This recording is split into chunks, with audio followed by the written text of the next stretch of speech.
Welcome to Irongeek Cast number 139. Happy Shay Day. Yom Kippur too.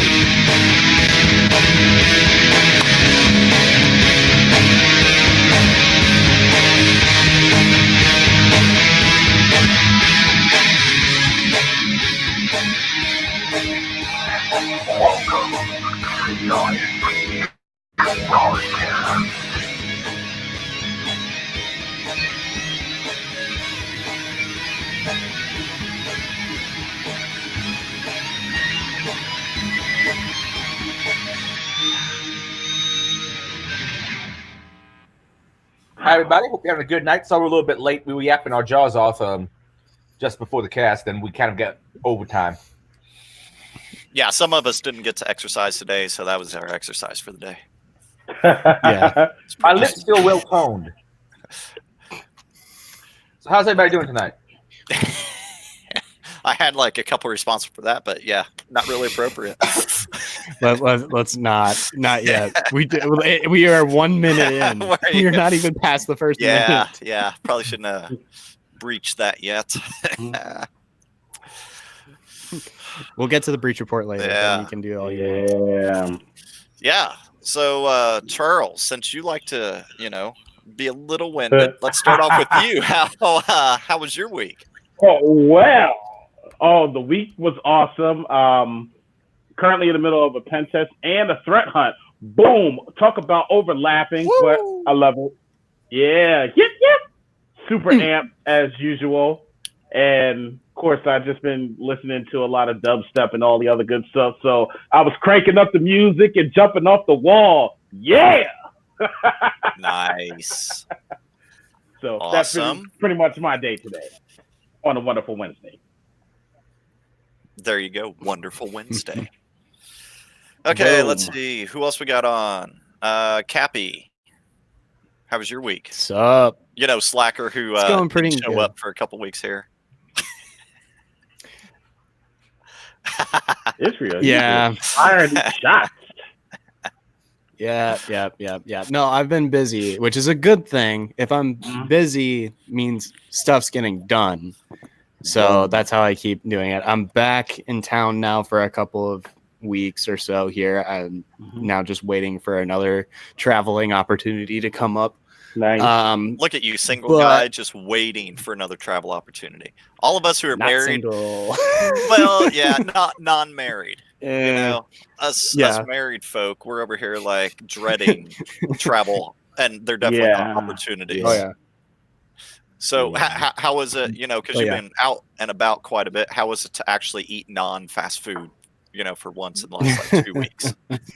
No, yeah. So I got to go to Chicago later last month, and then I had my first deep dish from Chicago, and then I went to LA, and I was down there. I found this hole in the wall Thai place. Yeah. Some of the best Thai food that I've ever had. That's because it was made with authentic cat. Probably, which I'm okay with. Nice. Yeah. Yeah.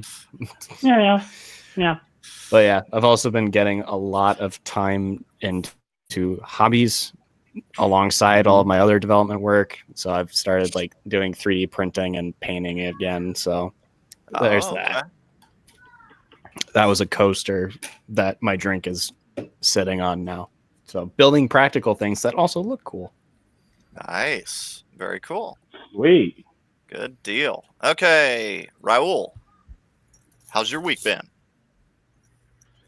My week hadn't been too bad. This past weekend did some work with IBM and their Call for Code team on a mesh network project. We were on the West Coast, did that, and then they came back over to the East Coast on Monday. Did a little bit of work with them on that, and then had a very nice dinner last night at a Brazilian steakhouse, totally funded by them. Yes. Thanks Nice. for that IBM money. Nice. Yeah. All you can eat meat? I can eat meat, yeah. No, all you can eat at the Brazilian steakhouse. That's where they all do good, isn't it? Yeah. Well, so don't it have some, IBM, green light? and the partners. I'm like So our nonprofit, we're partners with IBM, so we were able to. The Call for Code winners were able to, and obviously the IBM employees were able to. So. Yeah, that's awesome. I love Brazilian steakhouses. Go in, they have Oh man, 10, 12 different types hardcore. of meat there, and like everyone I've ever been to, just eat until you're done. One price. I mean, it's $40-$50 usually. Oh, my stomach was still hurting me. This was like 60. Oh, okay. I tried. It's about $60 a head, and then the Project Al guys, they paid for the alcohol, and he was ordering some expensive wine. I'm not much of a wine guy, but hey, but if you're paying for it, I'll drink it. There you go. That's right. The best booze is the free booze. Yeah, that, and I've been working on the little challenge that me and Ruth is putting on for B-Sides Puerto Rico. We have that going on Friday. I think I finally got everything squared away with that. So. Sweet. Like a CTF or what kind of challenge? Much smaller than that. I don't want to call it a CTF. Think about when they did SE Mission Impossible at DerbyCon. Just a very, so some physical security and OSINT stuff, essentially. I'm not going to go into too many details in case somebody's watching, but there's going to be some physical security and some OSINT challenges, and all of it ideally should be done in under 15 minutes because we want to be able to have as many people participate as possible. Nice. There's going to be plenty of clues that way. Very cool. But that's all that's new with me, really. Cool. Okay, next up, Darren. How's your week been? Sorry. Wow, that kind of week, huh? That sounds great. Today in particular. Fun. Well, outside of today, how was the week? Okay, so that good, huh? You want me to move on? You haven't asked me how I am yet. Hey, that's what I was getting to, Adrian. So how was your week? It's okay. Celebrating the 52nd anniversary of Che Guevara becoming a good communist. Of course you are. Other than that, wrapping up for some travel and not a whole hell of a lot else. Believe it or not, I haven't drank anything recently. I'm just really stuttery tonight. Good job. Good job. So what you got coming up hacker wise, man? What you got con wise coming up? A private conference I'm not going to discuss. I got another con coming up here shortly. Then I believe I have B-Sides Connecticut coming up. Okay. And after that, Hack Con in West Virginia, also known as PRWV. Which I'll see you at. I'll be there. Yep. And I think that's my last for the year. Unless B-Sides Philadelphia also tells me that they got one in December or something and I can make it. Yeah. Well, question for HackerCon. Do you need help with videos or no? Sure. Just tell them you know the rigs and you want to volunteer for video crew. Okay. Will do. Consider it done. And for me, my week, we had a what do you call that thing? A gender reveal party for our second. Oh yeah, that was funny. And so just took a BB gun because I didn't know exactly who was going to be showing up to shoot the balloon outside. I wanted to do some other stuff, but it's always questionable who's going to show up. So took a BB gun, shot it, it exploded. It actually looked pretty cool. But all that confetti, and all the confetti ended up coming out blue. So we're having a boy. Yeah. Congratulations. Thank you. Woo! So, yeah, that was by far the big thing for the weekend. And I think Jada's still working on recuperating from all of that. So, yeah, because you had both sides over. It looked like from what I saw on Facebook. Yeah, we had just all kinds of people here, and my sister-in-law was here. She was actually the only actual family member. Obviously, lots of friends, but yeah, only one family member, but a ton of different friends over. So that was very cool. Gotcha. Yeah. You mean you didn't have the balloon filled with tannerite and nail it with the 7.62? No, that was actually one of the original plans. Just have a bunch of. Yeah, and I was gonna do it in front of the where I do my bonfires, but I also currently have that, and it was still fairly dry. And right now, my bonfire pit is probably about I'd say 12 to 14 foot wide and about 7 foot tall.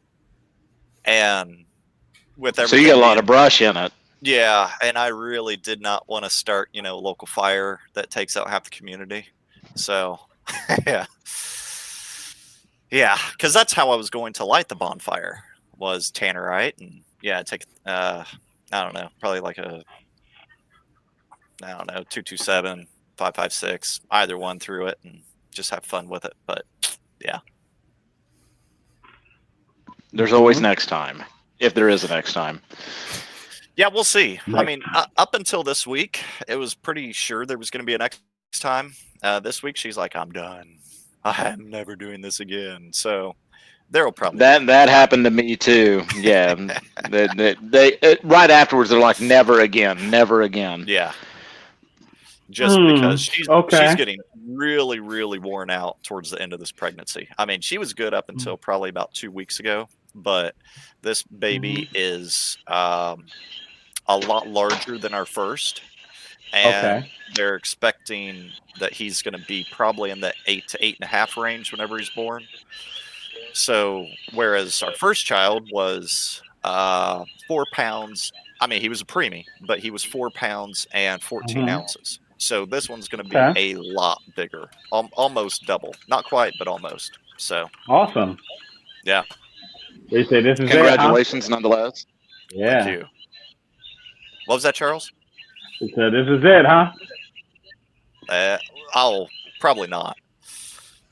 I mean, you got to remember, we're going to have another up until like a week or two ago. So I bet you a month or so after we have our second child, there will start being that wasn't that bad. Yeah. Yeah, it wasn't that bad. I say 2 weeks. We're definitely going to have that third. So at least from her. Yeah, it's the one. It's the one and done. It's the one and done over here. Oh, yeah, whatever you say. Yeah, whatever you say. It's the one and done. Yeah, that's us talking to you. Wait until we start talking to your lady again. Hey, Charles, pray. Babe, what you say? Yeah, one and done? Oh, yes, she said one and done. Yeah, no, she didn't. One and done. Okay. Yeah. Yep. We'll see how that works out. I'm actually starting to take bets on that one. Not if, but just when. So, when? I mean, the over. You make it sound like pretty amazing on that. So. You make it sound like our next upcoming topic, a breach report. Oh, it's not if breach report. Mm-hmm. It's not if you will get breached, it's when. That's God. Segues are amazing. Right. Let me open some of these up, and we will start hitting them. Now, with most of the breach report tonight, I gotta throw it out there. I didn't put most, if any, of these on here, so I'm not highly familiar with them yet. But we will work through them. Sweet. Okay, so first up, we have New Zealand. Health NGO's data breach could affect up to 1 million people. I tried to skim them and make sure we hadn't gone through any of these, which I don't think we have. NGO data breach could affect up to 1 million people. This is a current report. Its website was defaced, and so the PHO in question is 2 Orca Compass Health. Oh wait, I think that's in another one here. So we'll end up combining those.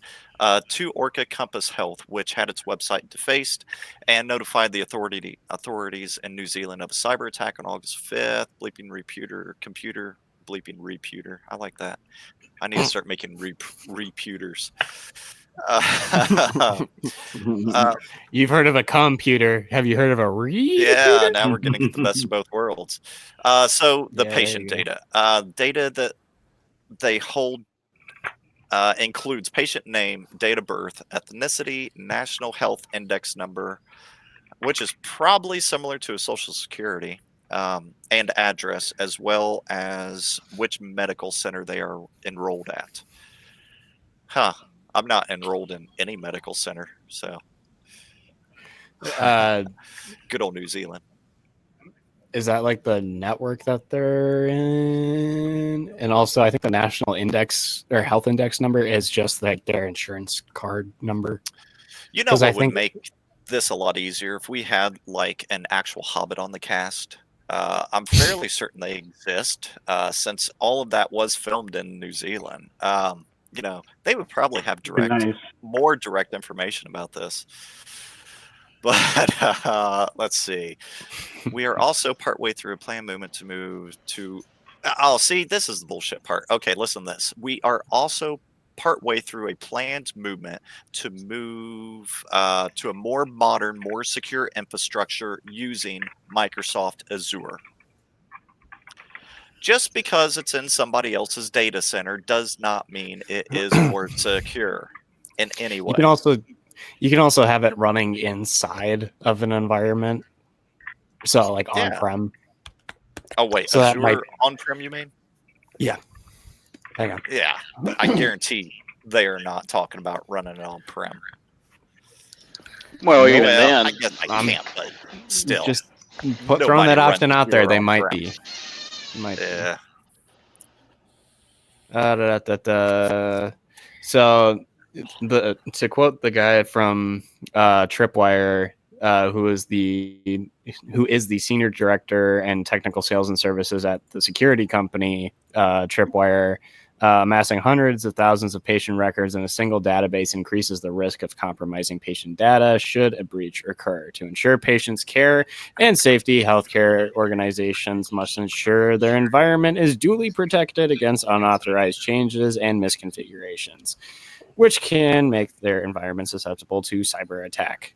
Most sales guysy thing ever. But Tripwire was the guys. Tripwire is also a game developer company. What? Yeah, there's another company called Tripwire that is a game dev. But a different company. Just same name. Different company. Okay. Just same name. I was name. like, what? That's why it clicked in my head. I'm like, why? I'm not reading a video. I'm looking at the right article, right? Yeah, that would be weird. Okay, next up we have hackers breach Volusion and start collecting card details, maybe credit card details, I'm assuming, from thousands of sites. More than 6,500 stores have been compromised, but the number could be around 20,000.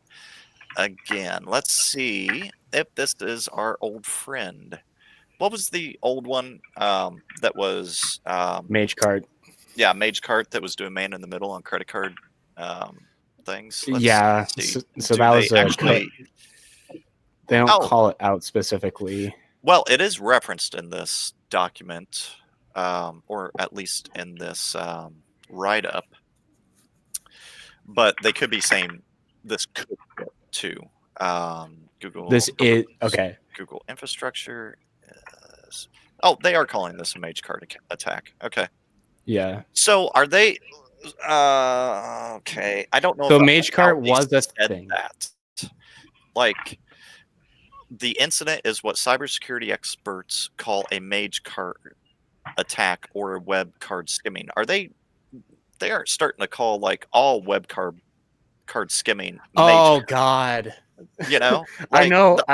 Like just reading that. That's kind of what I'm wondering. I'm hoping they're not. But... All right. So in a report published last week, Risk IQ said Mage Cart. This is from Risk IQ, and I actually know those guys. It doesn't just mean Mage Cart itself. Since I actually talked to one of the guys that is a friend of mine yesterday a little bit about this. They're calling it Mage Cart attacks because Mage Cart was the JavaScript framework that this really became a thing and it became an issue. Yeah. So they're calling it that moving forward. So if you have something where you have code injected to your website and that then picks up or posts out to your CNC machine or your C2 server. Yeah, that'd be awesome. Post out to my CNC. Yeah, out to my CNC. I'm gonna start printing cards like immediately. It's gonna be freaking amazing. Well, okay. Here's the other thing too. Metal cards. So amazing. I will get back to this, but I have an idea of how to make a CNC machine out of a 3D printer. Actually, I've been looking for There's a couple of the way guys are out there to effectively do that for quite a while. I mean, because there are some out there, but they're like $5-6K at minimum. Yeah. Or if you get the Chinese ones that are just crap. But we'll go back to you in 1 second. So I would have rewritten this sentence to say the incident is what cybersecurity experts call a mage cart attack, also known as, or which is a web card skimming attack. Because that makes me think, holy crap! I really hope they don't just start calling all card skimming, mage cart. Like, yeah. I think in the context of web skimming, that makes sense to me. Because when you're the first, you're the worst. Or first to get hit, you're the worst. So yeah, I mean, people are going to remember that. Mage cart wasn't the first either. I mean, we've had It was the intercepting skimmers for a long time, but it's been very. It hasn't been as prolific as mage cart, just because mage cart could get in so many places. True. Yeah, like Charles. Charles gets into so many places easily. And Captain. I don't. I just, like I said, I'm just a normal citizen like everyone else. Charles, I want to contract you to come with me on a physical engagement because we'll just get into places that we really shouldn't be able to get into just by you talking. Really? I'm not even kidding. No, dude. I'm not even kidding. Charles could sweet talk his way into anything. Yeah, people would be happily giving you their passwords. Charles, the first time I ever heard him speak, it was, "Show me that brassiere, my dear."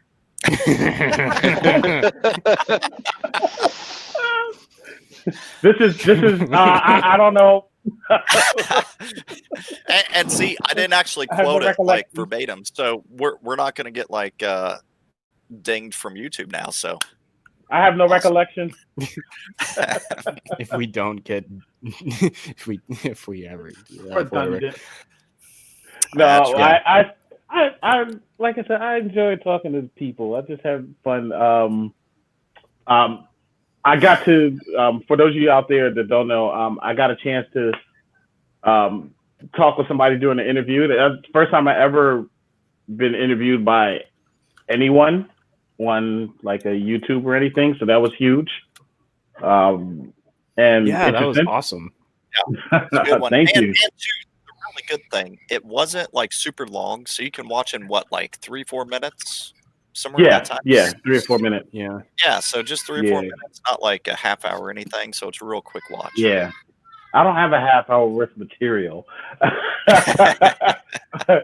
Oh yeah, you do. We do a podcast for we did a podcast once back like 2 years ago where it was you, Ricky, and I for like 3 hours. Yeah, that's true. And then we were like halfway through the notes. Well, we have fun. That's before we get stricter. This is my pro time, man. So yeah, pro time, man. Yeah, but yeah, but I definitely had a good time though, and like I said, just having fun doing what I do, and that's it. That's right. Charles does Charles until he has that second child. Oh, what? What was that? What?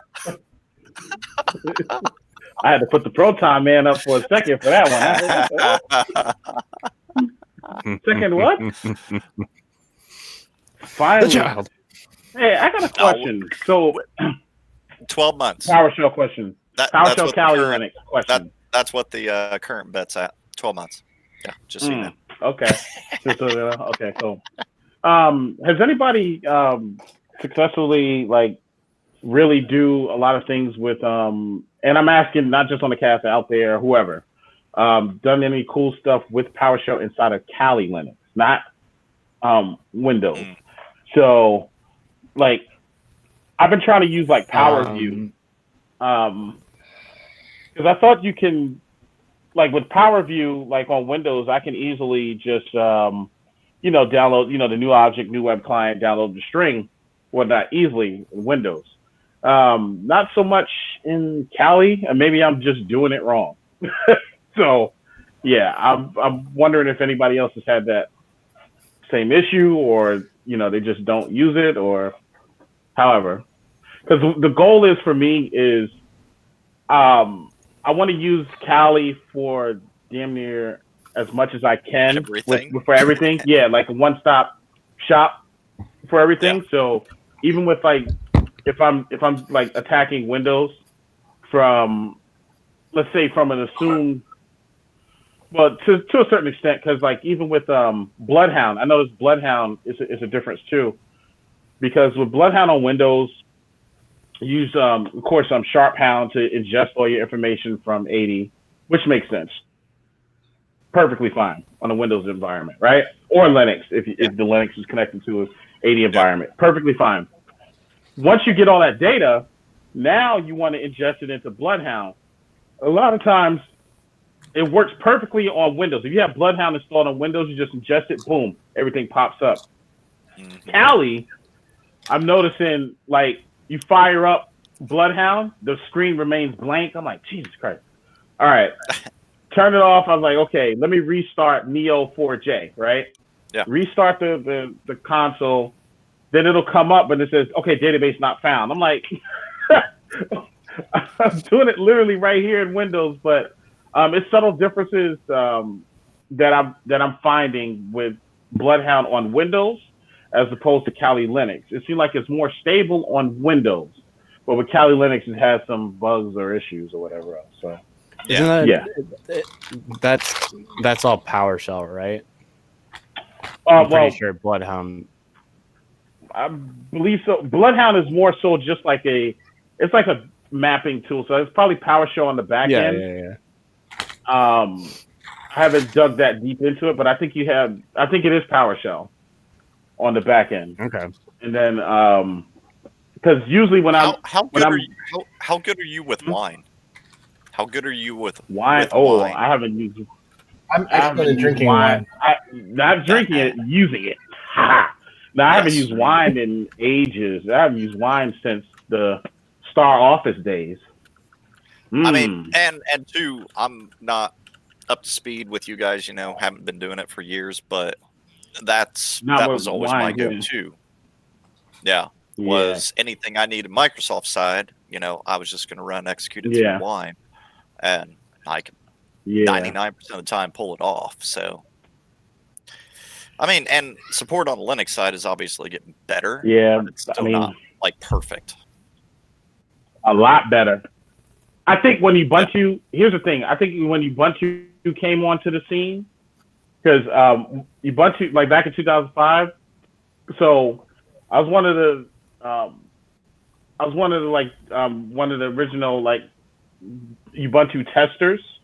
I signed up to be an Ubuntu tester back in 2005, and this is when they had the CD where everybody joining hands. They sent you 32 of them. So they sent you 32 CDs when you signed up to be a beta tester for the first version of Ubuntu, right? And which is awesome to follow an AOL business plan. That's awesome. Yeah, but what was awesome, but it was great. 2005 it was great.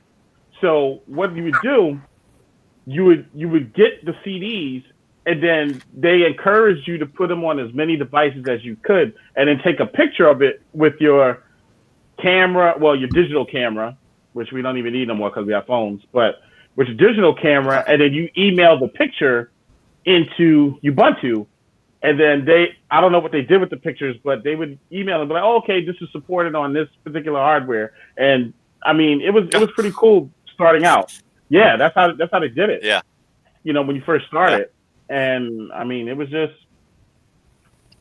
fun stuff. So I don't know. Yeah, back then Linux has gotten better. I had HP stuff, and that's what I ran Ubuntu on. Yeah. I ran it on my Dell PC, but it was insanely slow. My really wireless on my Dell PC at the time. The Dell PC had 1 gig of RAM, but I had like a BS. I think what was it?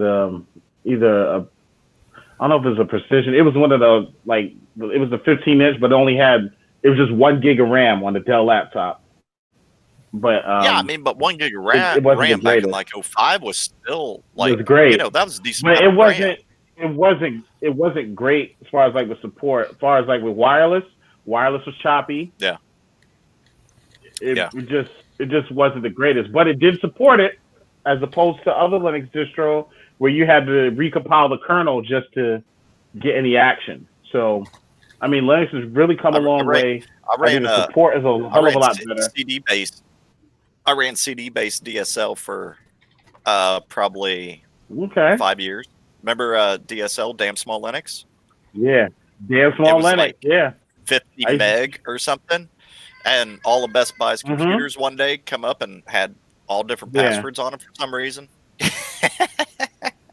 Hey, I remember I was running Yellow Dog Linux on my Xbox. Nice. And that's how I learned. That's how I learned about Yum. That's how I first learned about Yum. Yum. Because Yum had Yellow Dog had Yum first before Red Hat. Yeah. And well, of course now CentOS has adopted it. And is Fedora still around?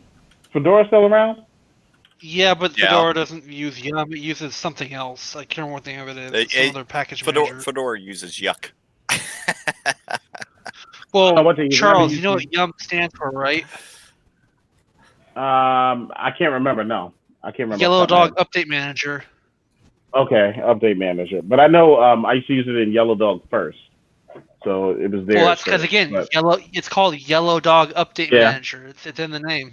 No, the reason I brought up Fedora, it just when I started thinking about like CentOS, the last Fedora version I used was Fedora Core 2. That's the last time I ever used Fedora. So any hardcore Fedora people out there, tell me what version we on, and if you're still using it in production. Yeah, I don't know. It's been probably 9-10 years now since I even thought about touching a Fedora system. Nah, I can't. And TeamMaker, Ubuntu was around 2004, but I think it was like later 2004. Because Charles, December. I got one of those, like early CDs, and I was loading.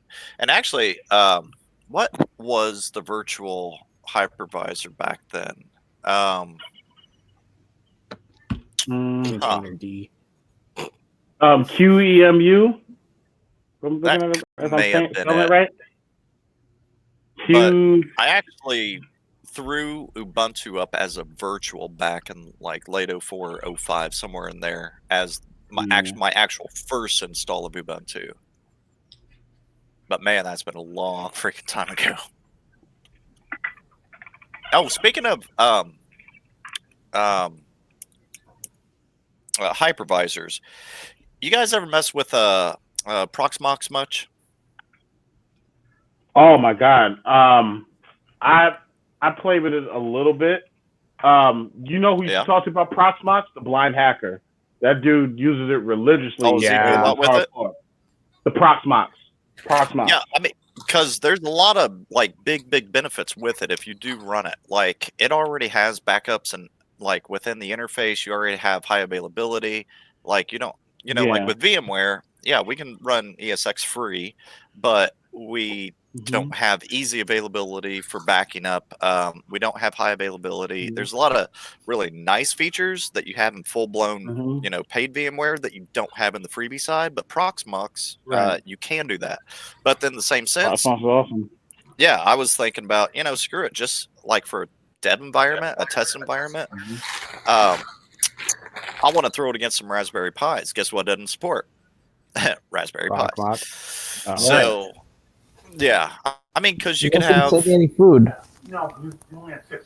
Yeah. So, because you could throw 2 separate instances against it, so you still have that high availability plus clustering. And do it for like $200 for the hardware, and then you still got a little bit of storage if you want, and I guess that'd be about it. Your networking components, but for $300, you could have a small like HA cluster, but they don't support Raspberry Pi, and especially with the 4s, you'd be looking at 4 processors a piece, so 16 processors, 16 gig of RAM. So it's not going to be massive, but just something kind of like halfway decent for a home lab. Right. But again, they don't support it. But they do support installing over the top of Debian, from what I've been able to find. And you can install Debian on a Raspberry Pi. So that's why I'm wondering maybe if there's anyone out there who's messed with that, tried it, because I may jump into that and just get one, Raspberry Pi 4 just to test and see if I can even get it working on one, and then potentially scale it out if I can get it fully working. Yeah, like it's so much. Yeah, there's so much stuff out there. I think we were having a conversation about this a couple of weeks ago on the cast, where we talk about containers and where containers is going, and I mean it's going to be a container lifestyle. It's already begun. Also too. And, I'm sorry, guys. Real quick. Duro over on YouTube said, do they even do virtualization that well? So Proxmox, yes, does virtualization very well. Raspberry Pis, It's got an issue. I haven't really seen. Fibers. Wait, who's talking? You're glitchy. Who said that? Frank. Yeah. Say it again. Okay, can't hear Frank. Based on the icons I'm getting from him, maybe he has a really bad connection. I'm not sure. No, that's not the problem. Oh, no, that's you. He dropped off. I think he has a bad connection. Yeah, he just disconnected and came back, or maybe coming back. But one of the long-going things, Duro, with Raspberry Pis is just the overall processor speed and how it allocates, everything to a virtual environment. So they're not the best. I mean, because I ran a couple other things off of older Raspberry Pis, and for a home lab, they're not bad. I would never use it in a production environment, but for testing, proof of concept, stuff like that, I would use them and test them out. And especially with the Raspberry Pi 4, I mean, the processor is quite a bit faster than its predecessor. And you can get some RAM on there. Yeah. And at least it goes up to 4 gig. That's still a major complaint of mine. I wish it wasn't soldered. I wish we could add our own RAM. Because it is a 64-bit architecture, I want to be able to go up to, say, 16 or 32 gig and be able to expand that out. But you can do some virtualization on it. Just don't expect it to be some type of a powerhouse. Like, you're going to have any type of supercomputer and spend less than, like, $500 doing it. Okay, sorry, Charles. Back to you. Oh no. Also wanted to say for the container people out there in FreeBSD, Docker is not really supported. So I just want to put that out there. If you're gonna just use Docker, just use it on the Mac or whatever. But don't try it on FreeBSD. It's So if feeling some kind of way right now. Docker, Charles, what should I use on FreeBSD for containerization? Jails. Just stick with jails. But that's so restrictive because you're in jail. No. No, I mean, jails is your only salvation. Seriously. I was trying for the last couple of weeks. I was just trying to play around with Docker in the FreeBSD environment, and it's like a way outdated version of Docker. Nobody's really working on it, and I don't think it will have any support in the anytime future. So stick with jails. Nice. Okay. Let's see. Do we have Frankie Frank back? Trez, can you hear us? And are you speaking halfway decent now and not computerized? Oh, you're sounding kind of computerized. Okay. Next. Yeah, you're really, really glitchy. Which one are we on? RR. I believe the Pearson data breach. Pearson, there we go. Oh, wait, did we touch the Volusion one? Oh, yeah, that was the card skimmers. Okay. Pearson education breach affects school districts nationwide. Yeah, RRISD among 13,000 districts affected by Pearson data breach. So Round Rock, Texas, Independent School District is one of 13,000 affected by the data breach. In a letter, the executive director and InfoSec, Information Services for the district, Mark said the breach included names, birthdays, email addresses, and users between 2001 and 2016. I want to see what all 13,000 districts this entails.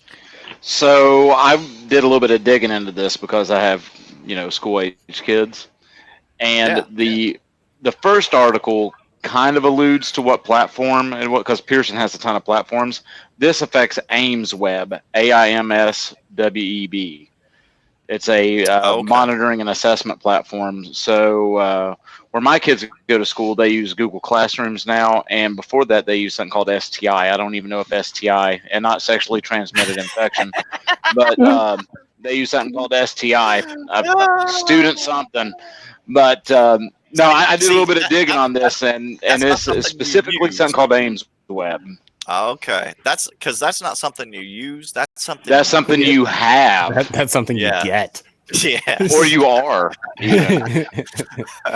It probably stood for student-teacher interaction.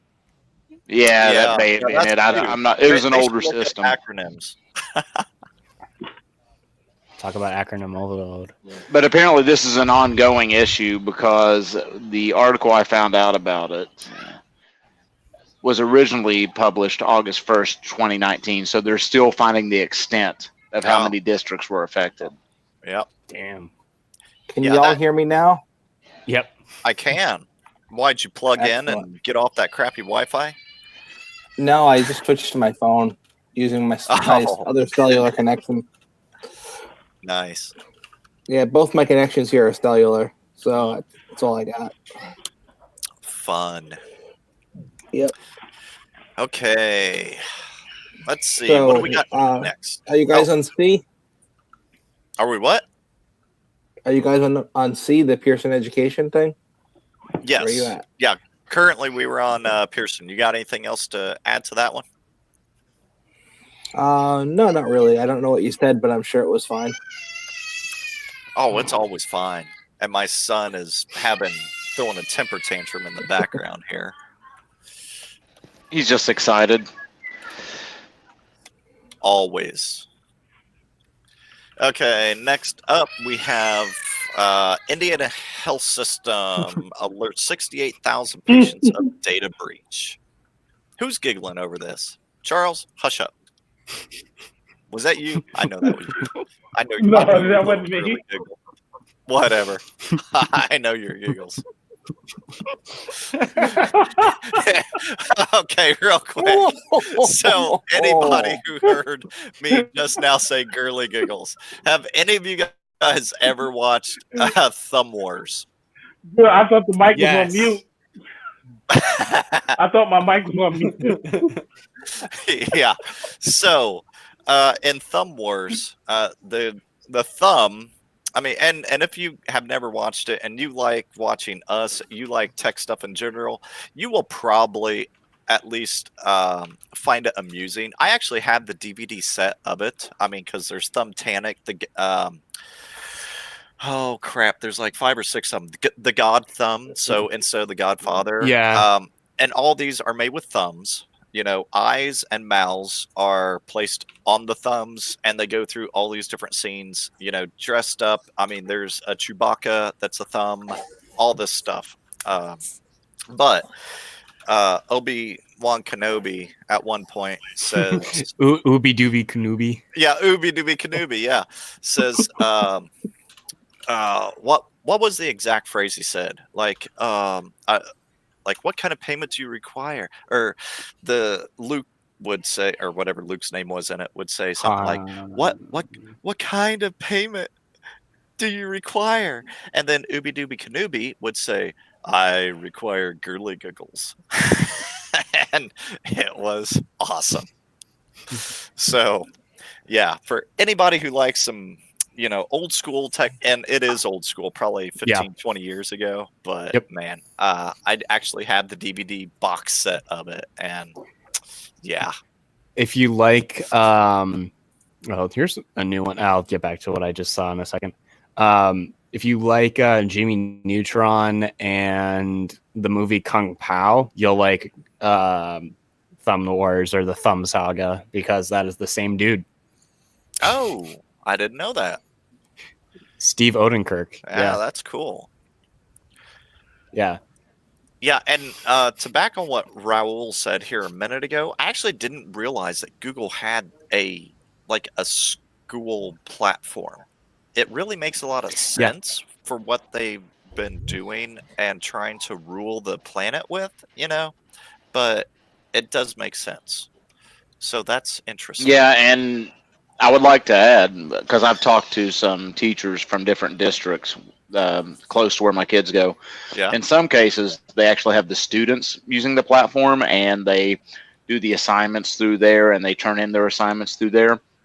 In other cases, they do not have the students using it, like in grade schools, but the teachers are compelled to use it to like report attendance and things like that. Is it similar to like a Blackboard too? Because I know Blackboard is pretty popular in a lot of school systems. Yeah, I used Blackboard when I was in college. Yeah. Pretty popular. I don't know if it's like the below college, you know, like the they use it in high schools too. Oh, do they use it in high schools too? Okay. Yeah. I haven't pulled the finances of the district and looked at this, but I'm pretty sure they're getting subsidized Chromebooks for the high school kids. Of course they are. Why wouldn't they be? Well, my daughter has one, so. Yeah. I've been on a Chromebook. I blew it away and threw Linux on there just because I couldn't do jack on it. Yeah, it's better to stay on than off. But yeah, I just couldn't do anything on that thing. And it was just such a waste, at least for me. Girly giggles. Yeah. Girly giggles. I'm just going to say explosion. Okay, back, to this Indiana breach. So Indiana Health Systems. All right. So this one was pretty simple. It's phishing. Yes. I mean, phishing gets you every time. Hit it. Not every time, but depends on the company, how you trained your employees, but there is a high success rate in phishing, yes. Yeah. So patient data stored on the email accounts included names, addresses, health insurance information, group identification numbers, social security numbers, financial account numbers, payment care information, medical records, and treatment information. And they are saying that they had paid somebody to come in to run forensics, and they're saying they didn't find shit.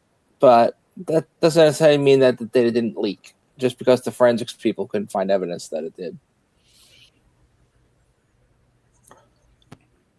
Correct. And a big thing with forensics is data log sources that you have access to. So if you're not logging the data, how do you expect somebody coming in running IR and actually doing a deep dive forensic side? Like, what do you expect they're going to be able to find? All they're going to be able to find is if somebody is still actively doing it. If you are not logging the appropriate data that can be searched and kind of completely scanned through. So, yep. Yeah, definitely keep your data. Who is giggling now? Really? It's me. Do we have a second? Because I found something that's actually kind of funny. Oh, please, because I really want to take a bite of this chicken because it's freaking awesome. And all right, while you're eating your chicken, I'm gonna Leroy Jenkins into something here. Oh, please. And if you could actually say it verbatim, every single word, that would make this all the better. All right, guys, here we go. Leroy Jenkins. So I was poking around on Pastebin for some XMR miners because that's what I do in my spare time now, I guess. I found this one. Do you guys want to post to Slack to say hi to him real quick? So the way that this one works is he's got a config file up on Pastebin, or this is his initial build script. That script then calls out to these two Pastebin.com things. Each of those is the config file, which is your normal like XMR Monero miner config file that has your wallet address in there. And this post to slack.sh pulled that down too, and that actually is a thing or a script that posts out to a Slack server that then is a hook, and a hook is like what all your bots and everything are looking for. Those are those API calls. And if you call this hook in such a way like this, it will say, hey, put this node online and put the current hash rate and all this other stuff and put this in the general channel, and here's the URL to it. Hey, just FYI real quick, if you guys do go to that URL, you will get an invalid payload message, which I was a little disappointed about. Yeah, but I'm not saying go screw with these people, but I just thought it was funny because I'm like, I could post to their Slack real quick, or just like set up a bomb real quick. And now we're demonetized because I said bomb. Sorry, Adrian. That's okay. Why does all this shit keep redirecting me to API.slack? Because it's the same thing-ish. My Git is all screwed up. I may be disconnected for a second. Let's see what happens. Okay. And he's gone. Okay, bye. Okay, bye-bye. Okay. Looks like he's back. Bye-bye. I might love you.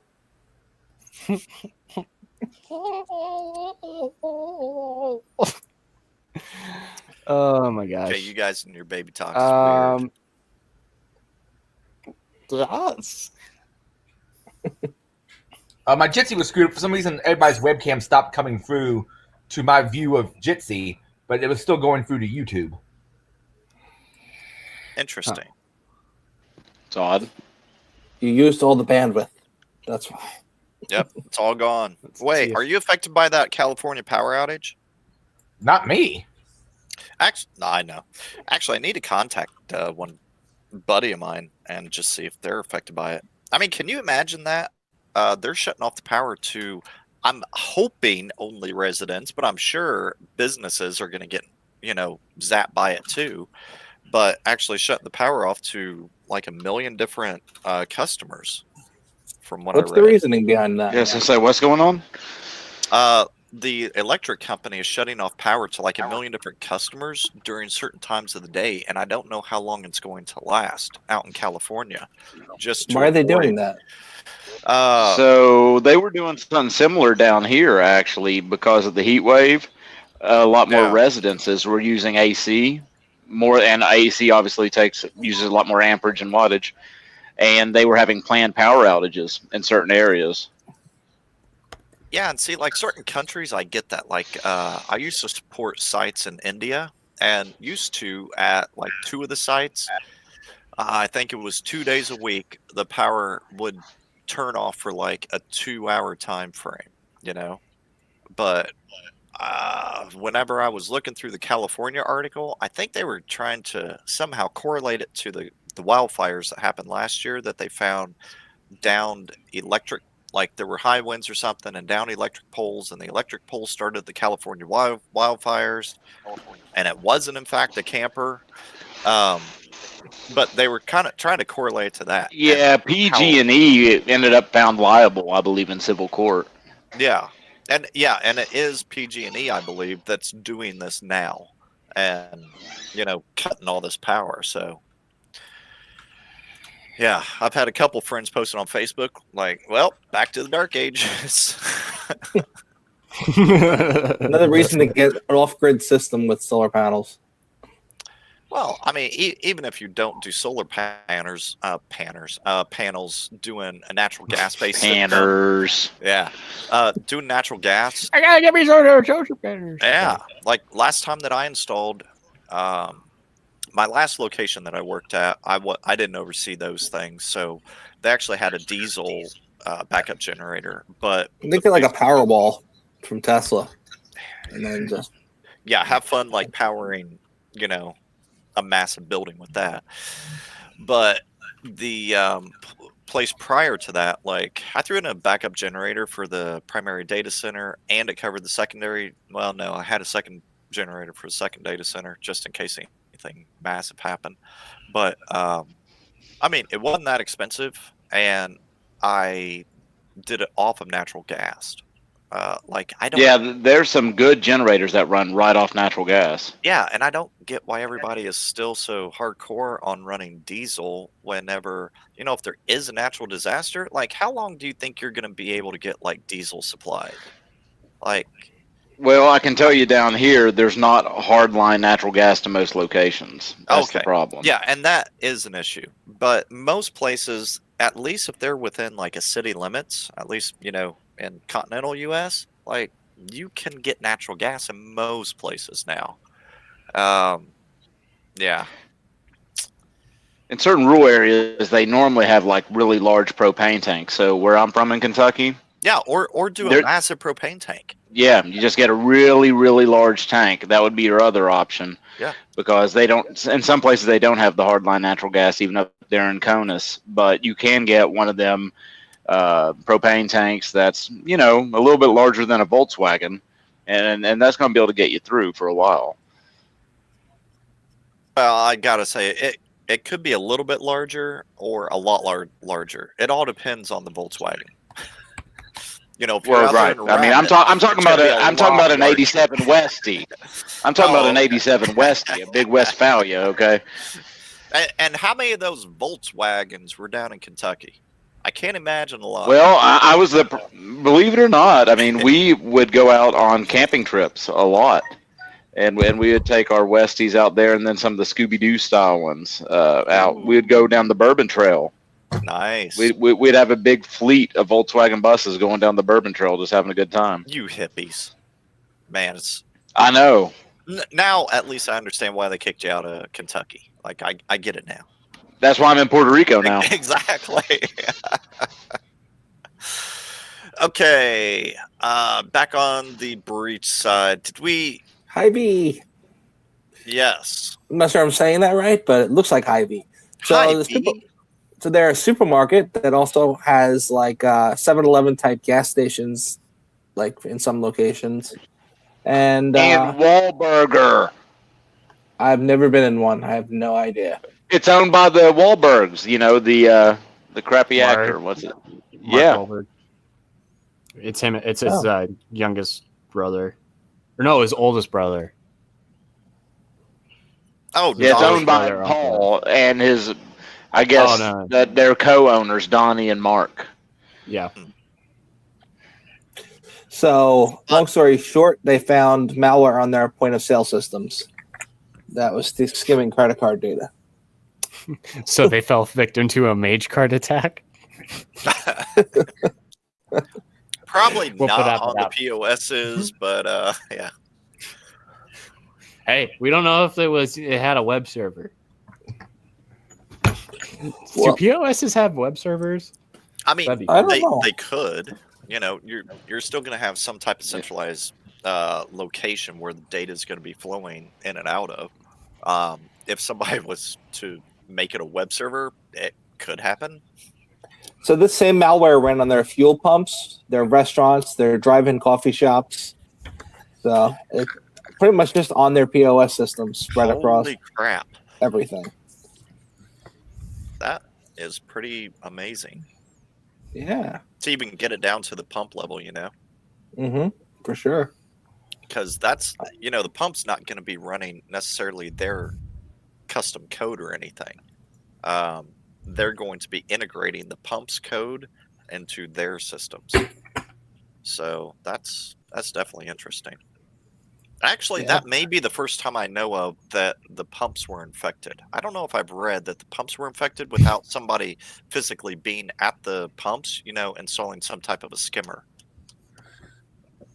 You know, like a hardware-based skimmer. That's very interesting. That's pretty interesting for sure.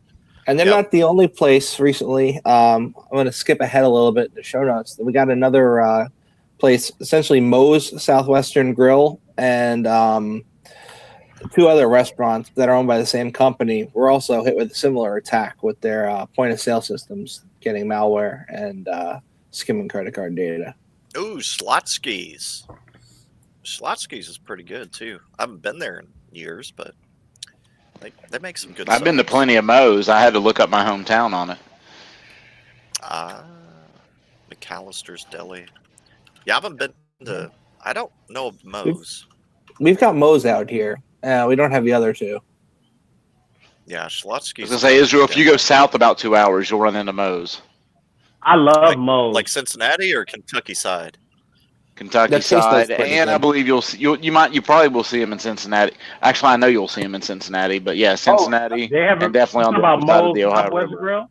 Oh, okay. Yep. Yeah. Yeah. Oh, we have Moe's in Northern Virginia. Oh yeah, I love like Moe's. A Southwest type food stop place. Yeah, yeah. Charles is over there. I eat there once a week. Hey, Charles, your data was compromised. Well, there's a link on there to where you can check and see. I don't eat there once a week. I've ate there before. It's good. Yeah, just put in your credit card data. We'll let you know if it was compromised.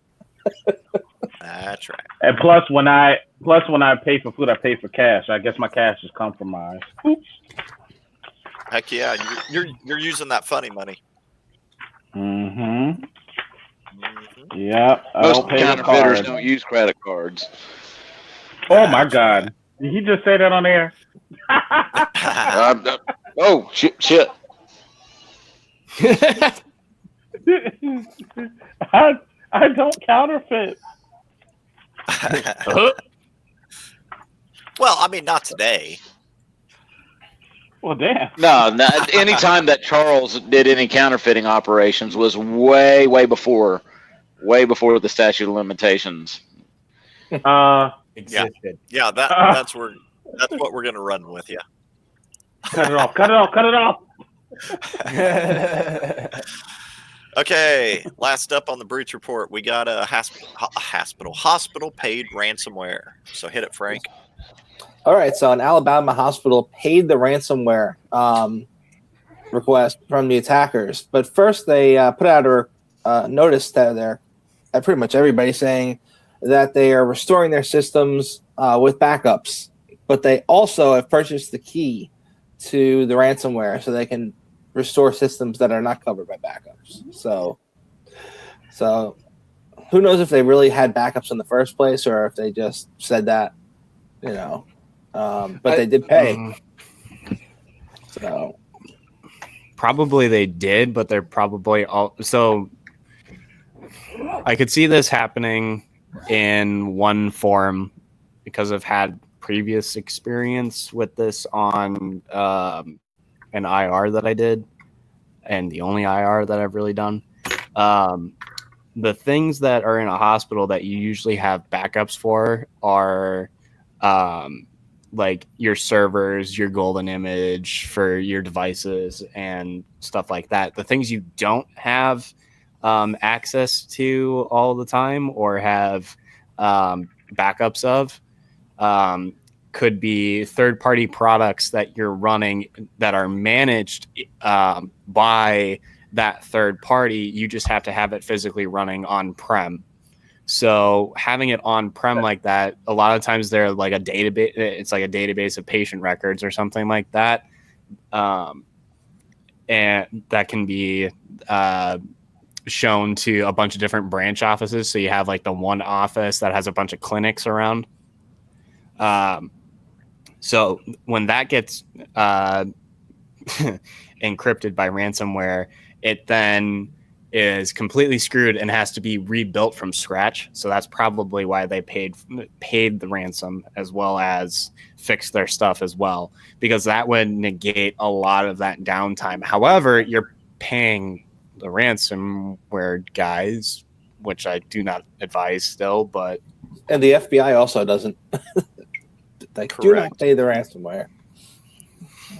The ransom, but yeah, the ransom for the ransomware. Yeah, sorry, I misspoke. Yeah, no, don't pay the ransomware. do not give money to that computer code. Absolutely do not. Shut up and take my money. Yeah, do not pay for encryption. Don't do it. But yeah, we have, and honestly, you know, because I've been thinking about this lately, like hospitals, obviously, come up a lot. And the devices that, not all the time, but most of the hospital devices that run, you know, like all the critical systems are more like an IoT device.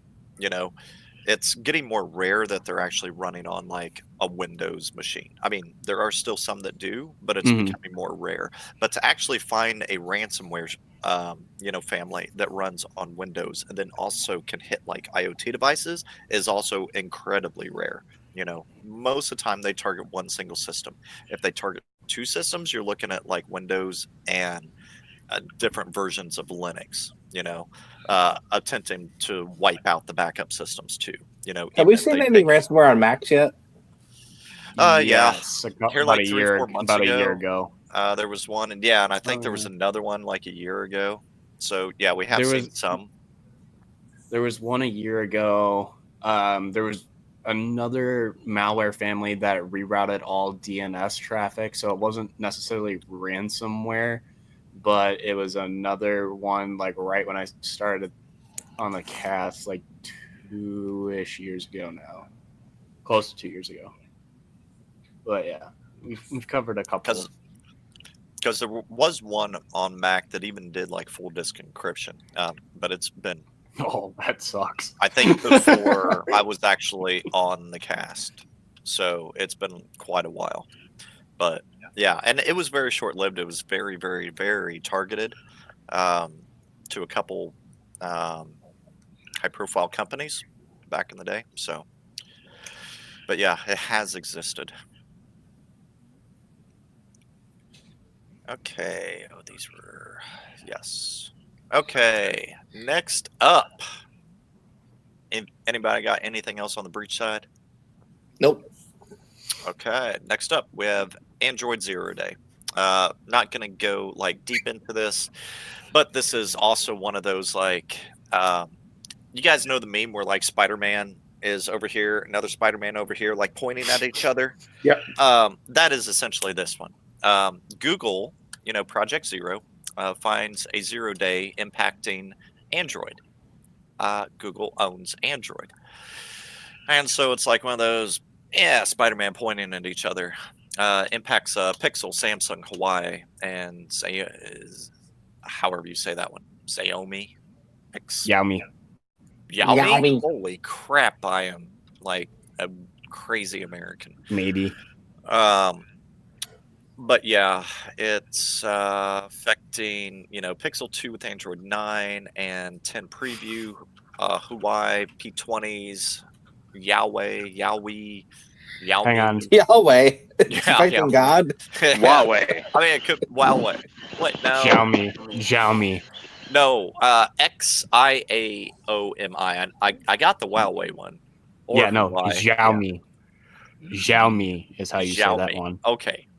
Redmi 5A and Note 5 and A1 Oppo, which I've never even heard of that one. A3 Oppo. You guys heard of Oppo? Moto Z3, Oreo LG phones, and then Oreo. What? Hang on. LG phones with like the Oreo OS. Oreo LG. Yeah. And then Samsung S7, 8, and 9. But yeah, it's not a RCE, so can't be exploited remotely. The attacker does have to have localized access to it. But yeah, my big takeaway from this is, like, I mean, come on. Like, get your crap done internally and fix it. Like, well, you also have to remember, and to add on to that, Google had 30 days to do this. Google Project Zero has a 30-day time frame for you to publish it. But Project which is why they get in trouble with also this thing called Google.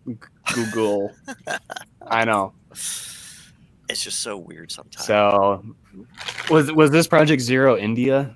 Because they've been putting out a bunch of good stuff too. Really? No, I did not see if it was India or not. All I saw was Project Zero.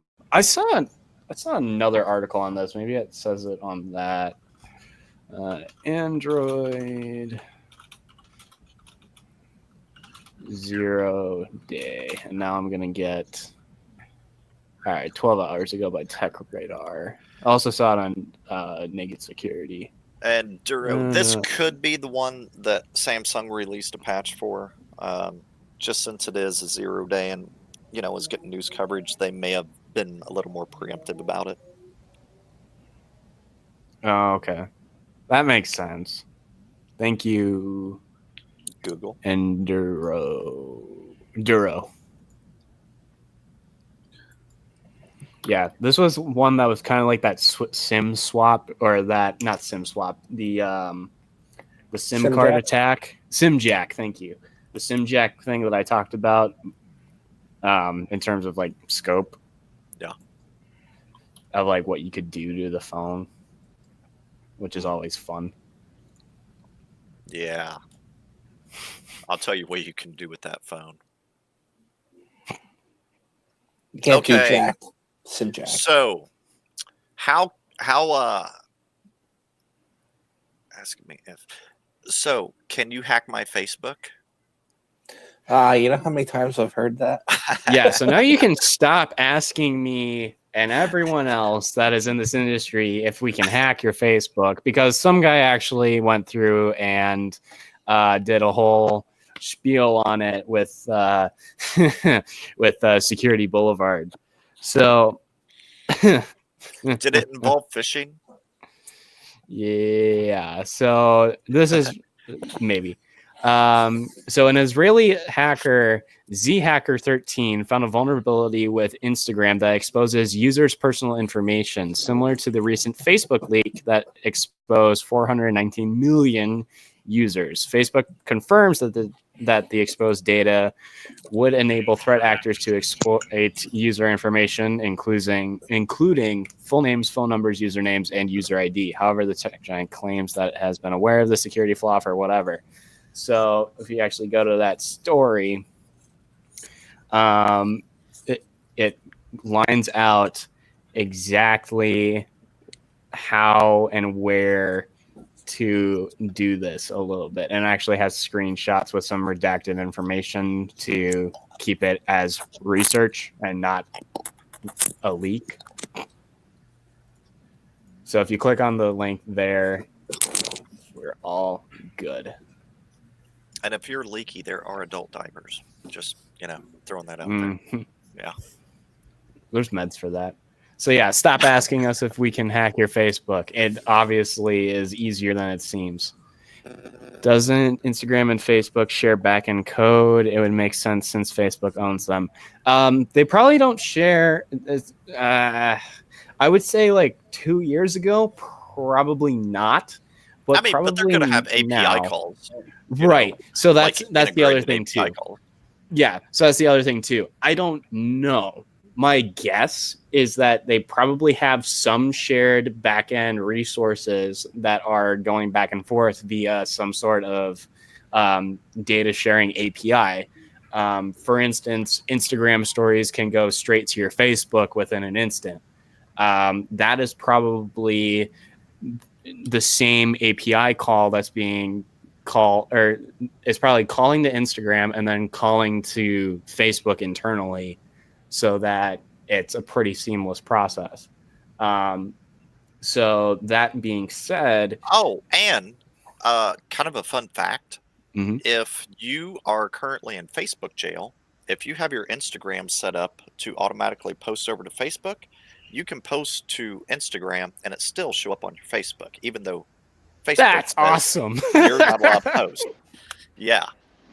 So some of their API interactions can even take precedence over some of their actions against you. That's freaking funny. Yeah. Yeah. So that's awesome. Facebook jail's funny in itself, but yeah.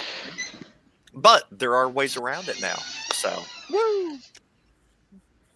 go post all your I don't use it enough to get put in. I don't use it enough to get put in Facebook jail, but yeah, I'm always disappointed about that too. Oh, there. Yeah, say hello. Hello. Oh, see, turn on the camera. We got number one. Hey, would you like a little brother or sister? Do you want a brother or sister? Yeah. Curdy, yes.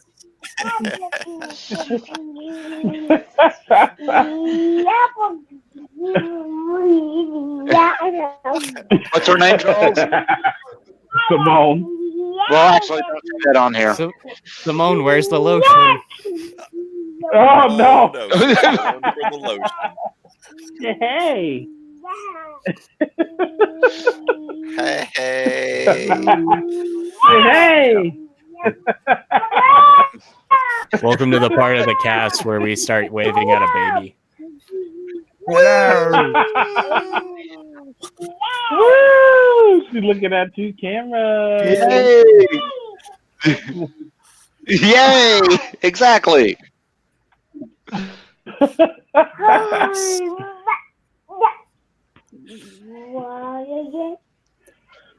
She knows where the camera is, okay. Charles.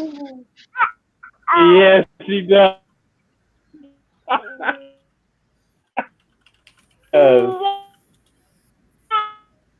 Uh-oh.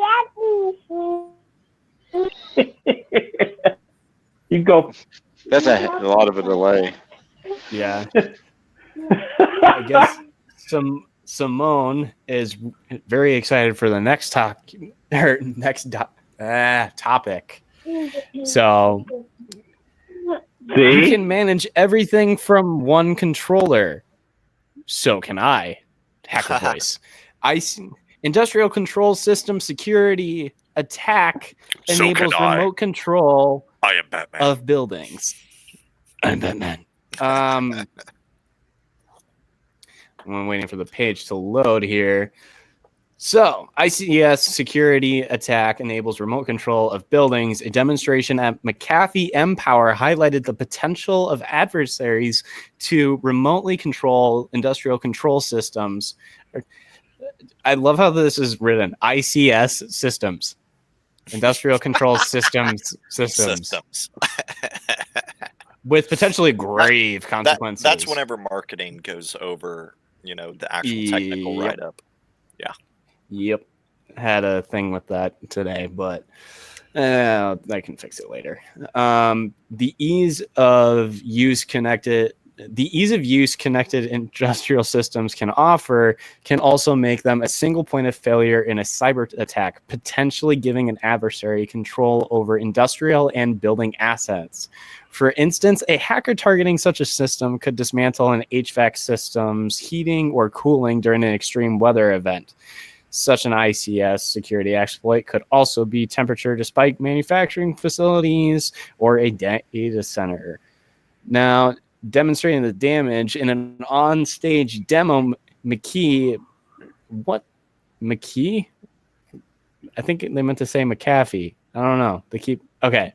McAfee empowered Doug McKee, a senior security researcher at the company, proceeded to demonstrate how easy it is to exploit the CVE 2019-9569 vulnerability, for which a patch of it is available, with a simulated data center that was rigged up for this event. McKee said an attacker could easily exploit network-controlled pumps, valves, and fans in the imagery data centers in the imaginary data center's HVAC system. So he literally could just sit there and start like changing the temperature within a room, make it super hot, fry all the data on servers, all that fun stuff. Melt tape if there's like a tape backup there, all that fun stuff. Yeah. So, and this came out to this year, which I find interesting. Have we ever heard of this thing called, what was it? Oh yeah, Stuxnet. Yeah. Still ICS. You mean that? I mean, but granted, that was highly targeted.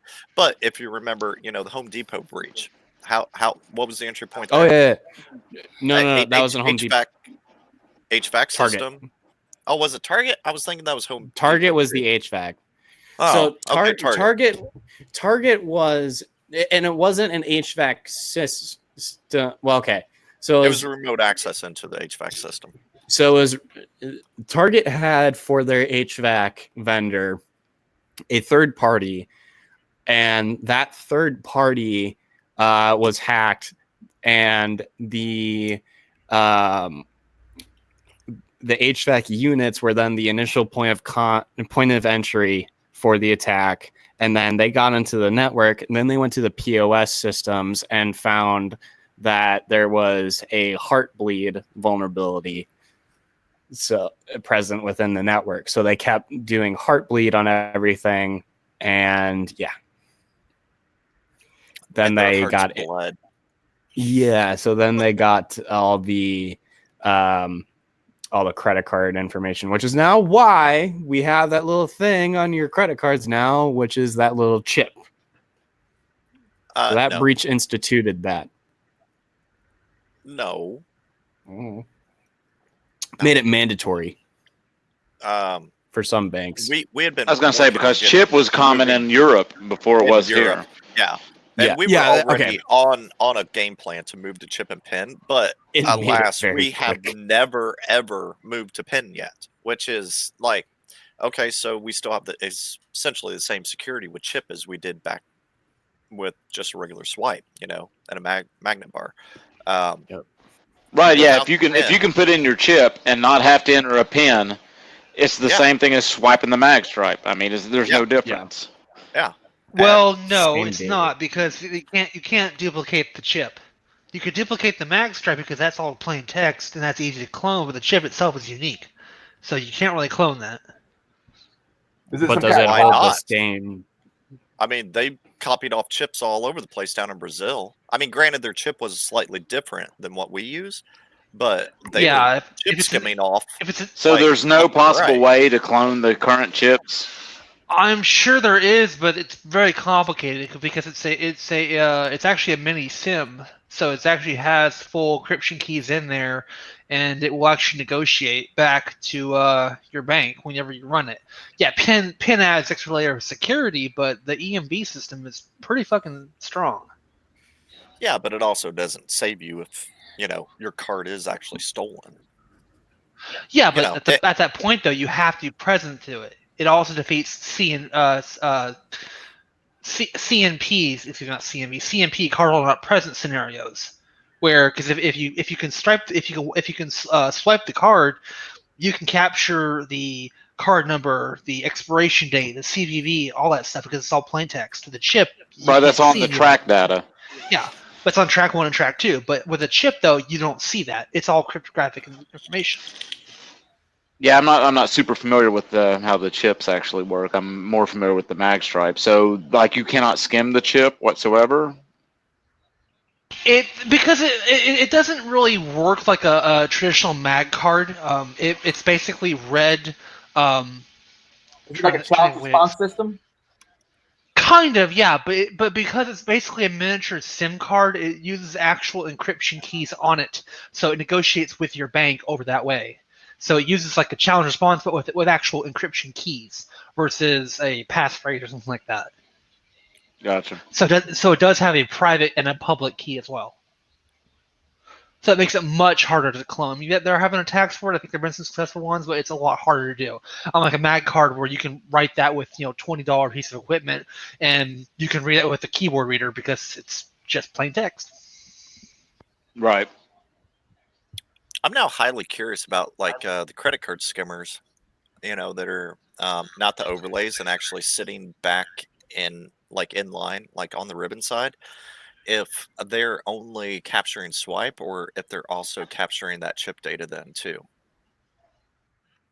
They usually only capture the swipe because capturing chip data doesn't do a lot. It's a lot harder to clone those. Even if you can clone them, it requires a lot more knowledge and tools that most criminal organizations don't really have, or it's not worth the effort. Whereas with the swipe, they can just do it, and they'd rather go after the low hanging fruit. Yeah, and the swipe is on the merchant too, because if the merchant hasn't gone to the EMV standard, but since I think October of last year, they're now liable for all of the fraud. Mm-hmm. Whereas with the chip, it's now on the bank. Yeah, I mean, but still, a major contingency is if the card is actually stolen, and you're not aware that the card's stolen, because I couldn't tell you the last time somebody actually validated my credit card name. Yeah. The name on my card was the same as me. Yeah, they should be always asking for ID. Technically, they have to ask for ID every time because it's usually part of your cardholder agreement. But of them do. People, I've never had that occur. Yeah, I've had it happen less than 5 times I can think of my life. Yeah. So. I mean, at the end of the day, either way, chip with mandatory PIN is a better solution. Yeah. Well, I mean, and too, that makes me wonder if, you go and get gas. And so at the pump, you make sure there's no skimmer on top, whatever. You do your checks as much as you possibly can. You're not going to know if there's an actual inline skimmer behind it. But, you swipe your card and it asks for your zip code. Wait. Yeah. Yeah. Your zip code. Yeah, it normally asks for your zip code at the gas station. Yeah, and I'm wondering if that is just for authorization. Yes, or it is. If that is verification. It's if that both for both. Help verify. Okay. It's basically a way to verify It's basically a way to verify that the actual card holder is genuine. It's used a lot for CMP transactions because with CMP, you have no idea what jackass is entering the card, if it's a person or not. That's why if you do online shopping, they'll ask you for the zip code that's on the card. Or a lot of a shit ton of online shopping also asks for the CSV. So. Well, CVV, yeah, because extra validation. If you CVV, if you swipe your card at gas stations too, like at the pump, they'll usually ask for your zip code as well because technically there's no attendant there to read it. It's unattended as well. Correct. It's a card holder not present technically, so they do that for validation to make sure that you are not some random jackass. If it's targeted, is there any reason why they? Oh, I'm sorry. Is there any reason they wouldn't ask for the CCV also though? That's on the track data, I believe. Pump? I'm 90% sure that's on the track. Oh, is it? I'm pretty sure it's on track 2. I live on track 3. It's pretty amazing. You should come over to that side. I could be wrong. Track 3 life. That's right. So you're a hotel card. I am. How you doing? How you doing? Okay, no, never mind. I'm sorry. It's not on track 2. Track 2 only has the card number, usually, not always, and the expiration date. So does the CCV appear on track data anywhere? Or? I'm looking here on track 1 and 2 on Wikipedia here. No, it just has a service code, which is different. Apparently on track 1 there is discretionary. Oh, I'm sorry, there is discretionary data, which may include a PIN verification key, PIN verification value, card verification value, or card verification code, which may be on there. So it could be on there, May. but yeah. Right. It'd be May, kind of but stupid not to put it on shall. there. It'd be kind of stupid to put it on there, if you're interested in security, but if Visa's telling you how to do it, well, you do what Visa does, or you don't issue cards. So That's right.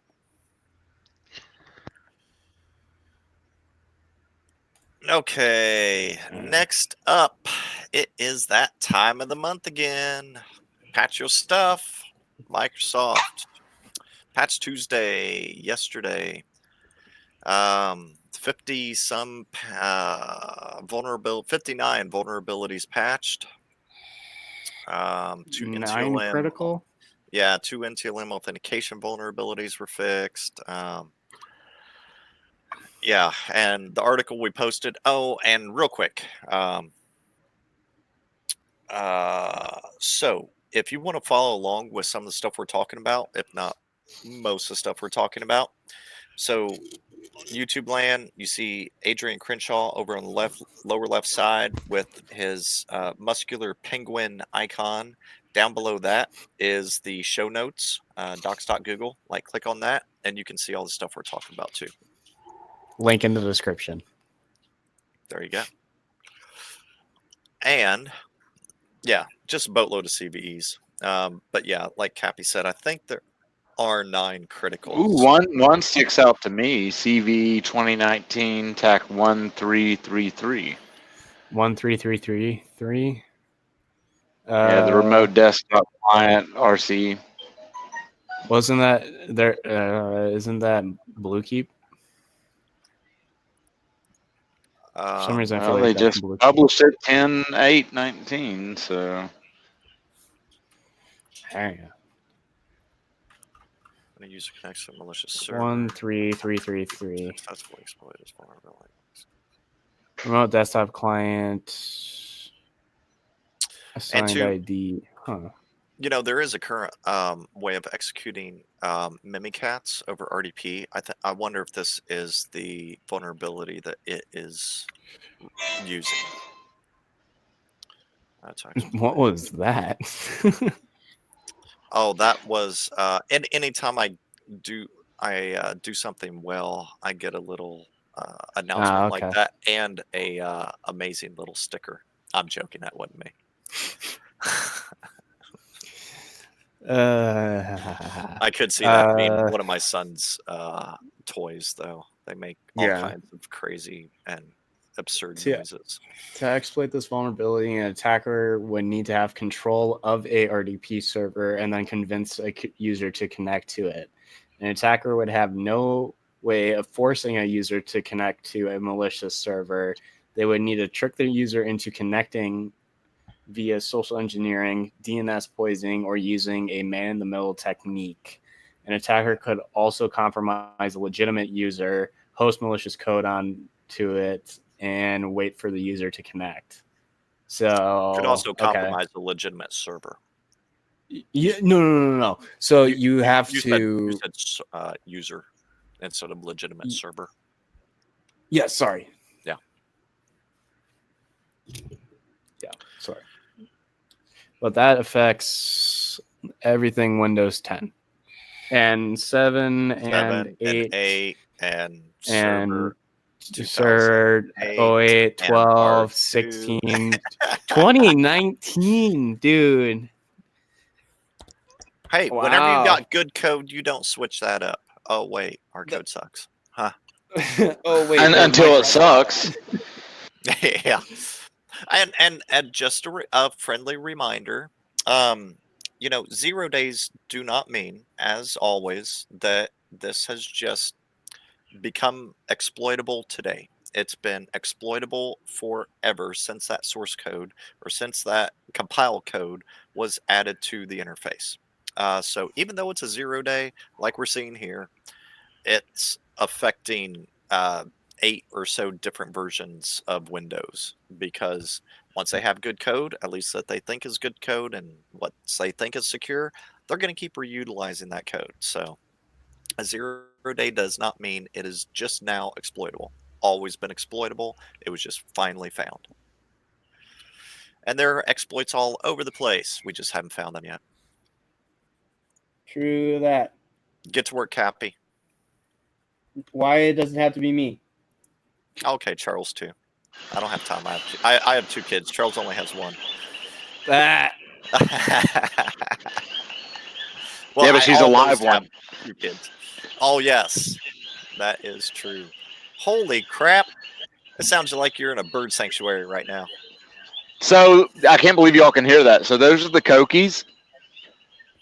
Oh, those are actually Koki, yeah. Yeah, well, those are that. Well, that they call them cokies because that's the sound they make. So those are frogs, actually. Oh, No. okay. Wait, yeah, I'm going to go back on mute. Yeah, I'm back in Puerto Rico. Oh, you're back in Puerto Rico? Okay. Yeah. Now the cokies are down here in Puerto Rico. Man, you got frogs down there too? Wow, that's amazing. We got frogs. We got iguanas. I saved an iguana from getting hit by a car yesterday. It was a big one too. Well, I did walk into traffic. Yeah. That's very, very nice of you. Yeah, it's one of God's living creatures. Doing my part. There you go. As you go back to Kentucky and go deer hunting. Well, it's different because I eat those. I mean, I imagine there's not a lot of meat on an iguana.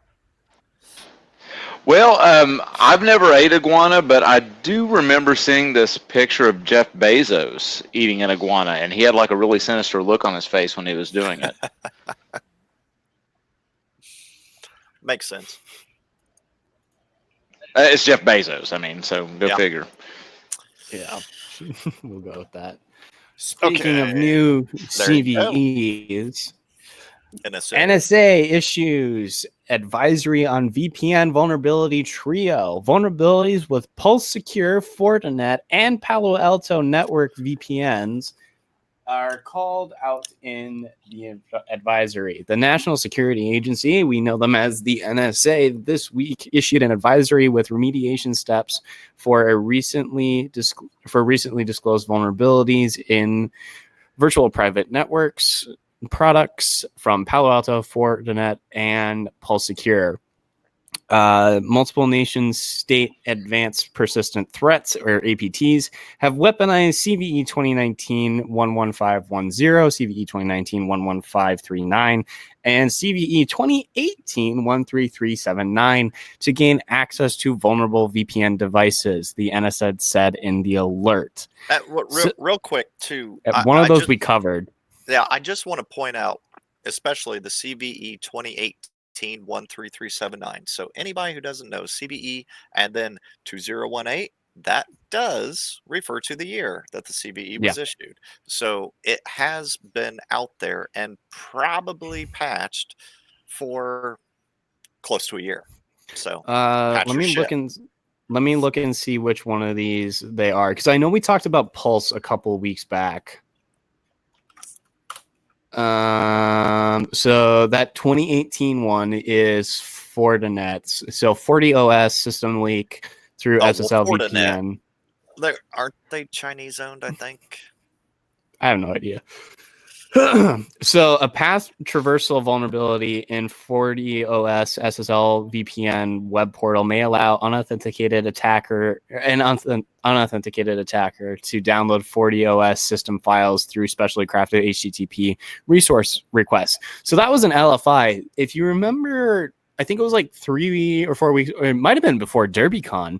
But I found an article from it was Project Zero Day, India. So I'm trying to find that now. Give me one second. Project Zero Day India, man. It's like you guys just need to get a room. Yeah, right. For the record, Fortinet appears to be headquartered out of Sunnyvale, California, but the owners do. Yeah, they're publicly traded, and I've known that for a while on the U.S. market. But the owners do appear to be definitely of Chinese descent. I don't know. Yeah, so the owner was born and raised in China. Okay. So the one so the one we talked about on the show, and that was episode 133. What are we at? 138? 139. So 6 weeks ago, ish. That was an arbitrary file download to Pulse VPN, which we covered in the vulnerability of the week, which was also a LFI or local file inclusion where you could actually download the files by just going straight to the URL, which is the same thing in this 40OS. So maybe there's a theme, and it might have been the same thing on the last one. I'm going to look that up real quick. So CVE 15539. Just give me 1 second here. Also, apologies for not having a vulnerability of the week. It was a little busy. Yeah, a couple weeks ago, I just stopped putting on, Caprico will be back with us just because who knows? Yeah. So that's a Pulse Secure Connect thing where it's actually an RCE. It is not a file inclusion. Okay. So the Fortinet and the one of the Pulse VPN ones was a LFI, and then that second one is a RCE. So if you're running a honeypot with that on there, watch for those, because then you'll get their code. Probably. Yeah, Caprico hates getting other people's code. Hey, Arthur. What do you mean? I'm not looking at someone else's code right now. Oh, I actually kind of like this one. So over on YouTube land, we have repents. So R3 pence. There you go. What's up? Center. Welcome to the you show. don't have to repent unless you're a sinner, right? So there you go. All right, let's not get into that moral high ground there, buddy. Next. Okay. Kubernetes. Is that yeah, you? so yeah, this was me. So Kubernetes API is vulnerable to a billion laugh attack. So what is a billion laugh attack, you might ask? A billion LOLs? Actually, yeah. So I'll pull it up here, and they show it here. So we'll just go and do one of these. So yes, it is LOLs. I love it. Yeah, so he's not kidding. It's actually LOL. So the original attack was through XML, and it would just create a bunch of these entities that would be lol. But what it was doing, and this is a better example of this in terms of explaining it. Essentially, it's like a fork bomb or a zip bomb or something, more so like a zip bomb, where you're just taking up space. It is a denial of service attack. So this list here is, we'll call this list A.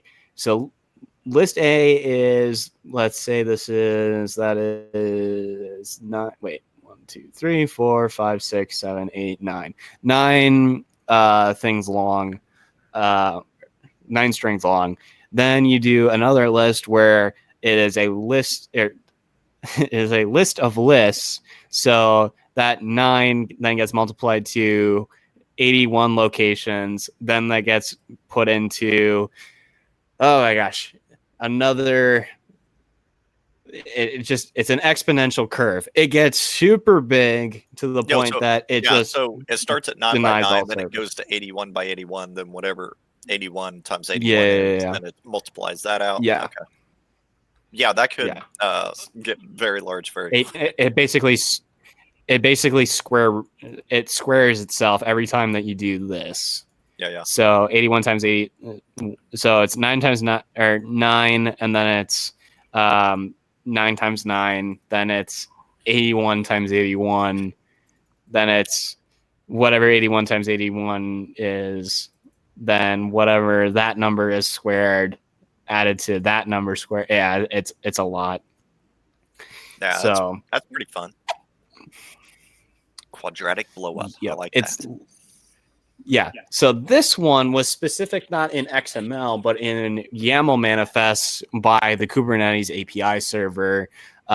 So you would open the server up and you would send it a bunch of these YAML manifests. So the way Kubernetes works is when you're building out your pods and your deployments and stuff like that, you give it a YAML file. And a YAML file will just contain all of the images that you want there, any other options like what networks, how does the networking work, any sort of volumes that brings up Docker containers and stuff like that. So Kubernetes wraps all that together and manages that for you. However, the API accepts YAML manifests as one of its payloads.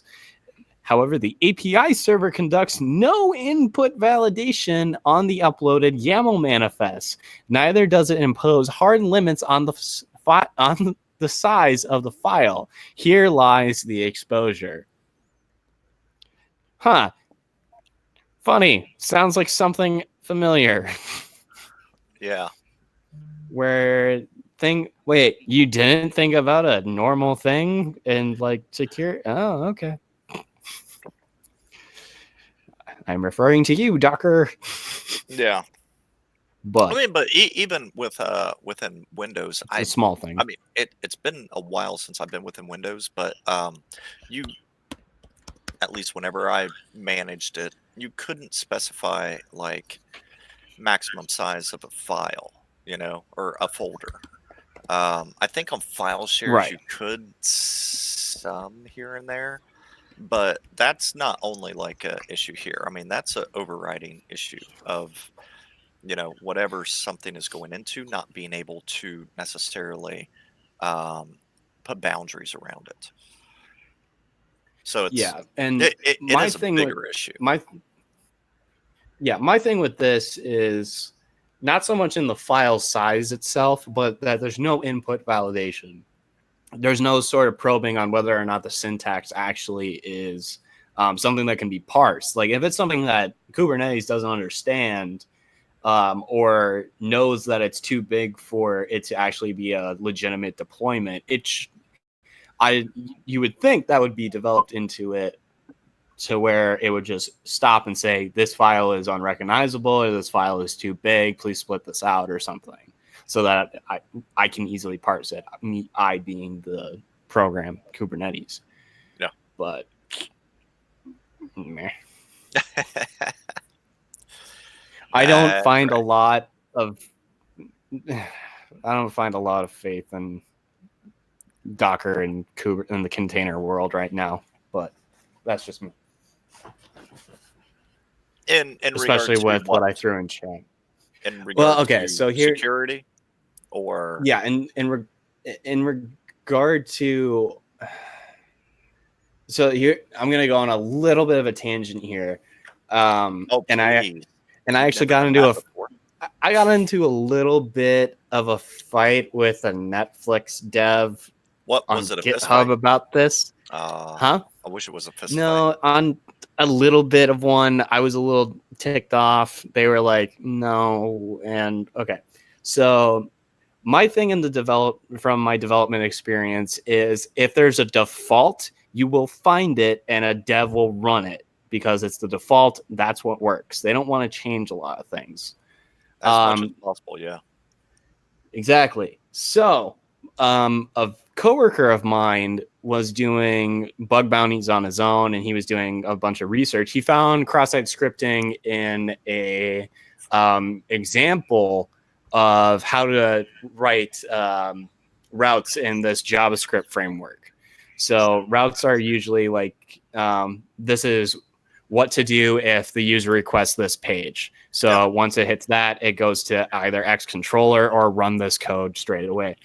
So he found it in the examples and he posted it up there, and the devs were like, why should we fix this? And It's actually kind of funny, so I'll actually throw it up here once I find it. They said why, and they said why is this an issue? And I found that to be really freaking funny. And about died laughing, and then I went to a certain website in terms of web vulnerabilities and certain standards that should be kept by them. So, by the way, I'll put this in other stuff because I'm talking about it. So while I'm not too worried because the examples just show Express features, Express.js was the framework that the bug was found in. Yeah, I think it would be good. Okay. To show Express features, not real use, I think it would be good to do one of two things here. Add a comment about why rendering user content without escaping is bad, and 2, escaping the input. I would approve a PR once which did either of these above. And I just go, OWASP. And this guy is hopefully not listening tonight. If you are listening, dude, Wes, voice up, because we will bring you live on cast right now so you can duke it out with Caprico. I won't even duke it out. I just want to have a conversation on this, because here's my thing. Going back to that examples thing, devs will use the defaults when they work. They will use whatever the default is. Yes. And the same thing happens on the container side, where if it's a default that's just there, and why I think cloud providers are starting to catch on to this. But cloud providers, they put out whatever the default is. So they're putting out oftentimes stuff that the Docker socket being a thing, they'll put that in their default configuration. That being a thing is oftentimes not being used by the actual person that is paying for that virtual private server that VPC. And they're usually SSHing in. That's where they're doing all their deployments, or they're doing it over SSH. They're usually the ones trying to be secure. But since there's this default configuration that they don't know about, they don't know, therefore they can't fix. I don't fault them for that.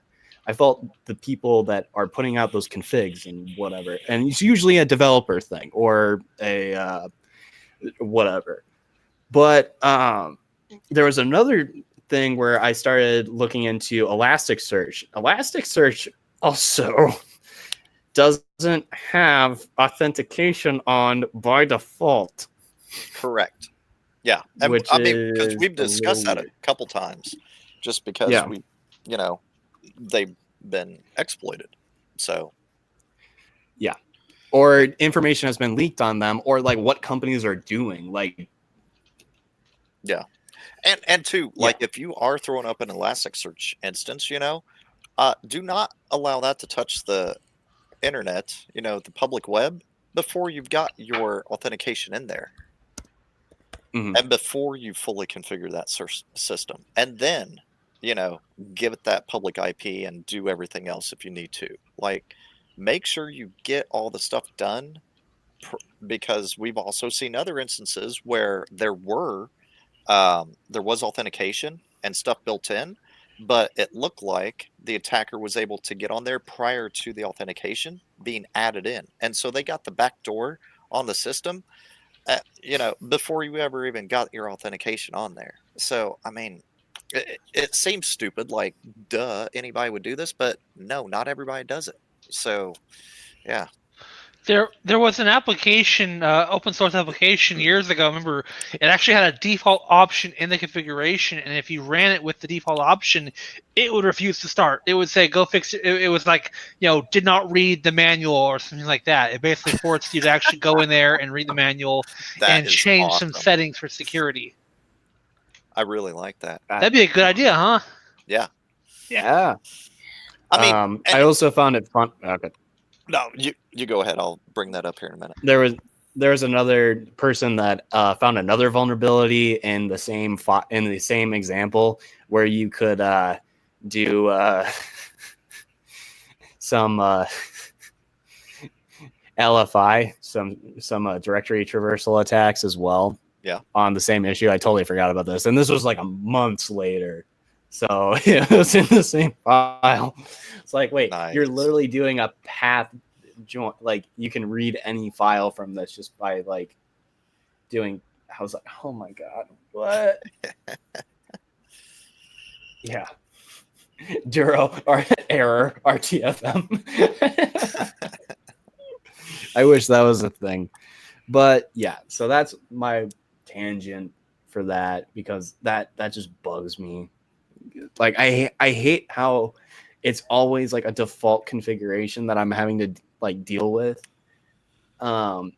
Because there's no reason for, in terms of like my research, there's no reason for me to be sitting here and be looking at default configurations being attacked. We should be past this.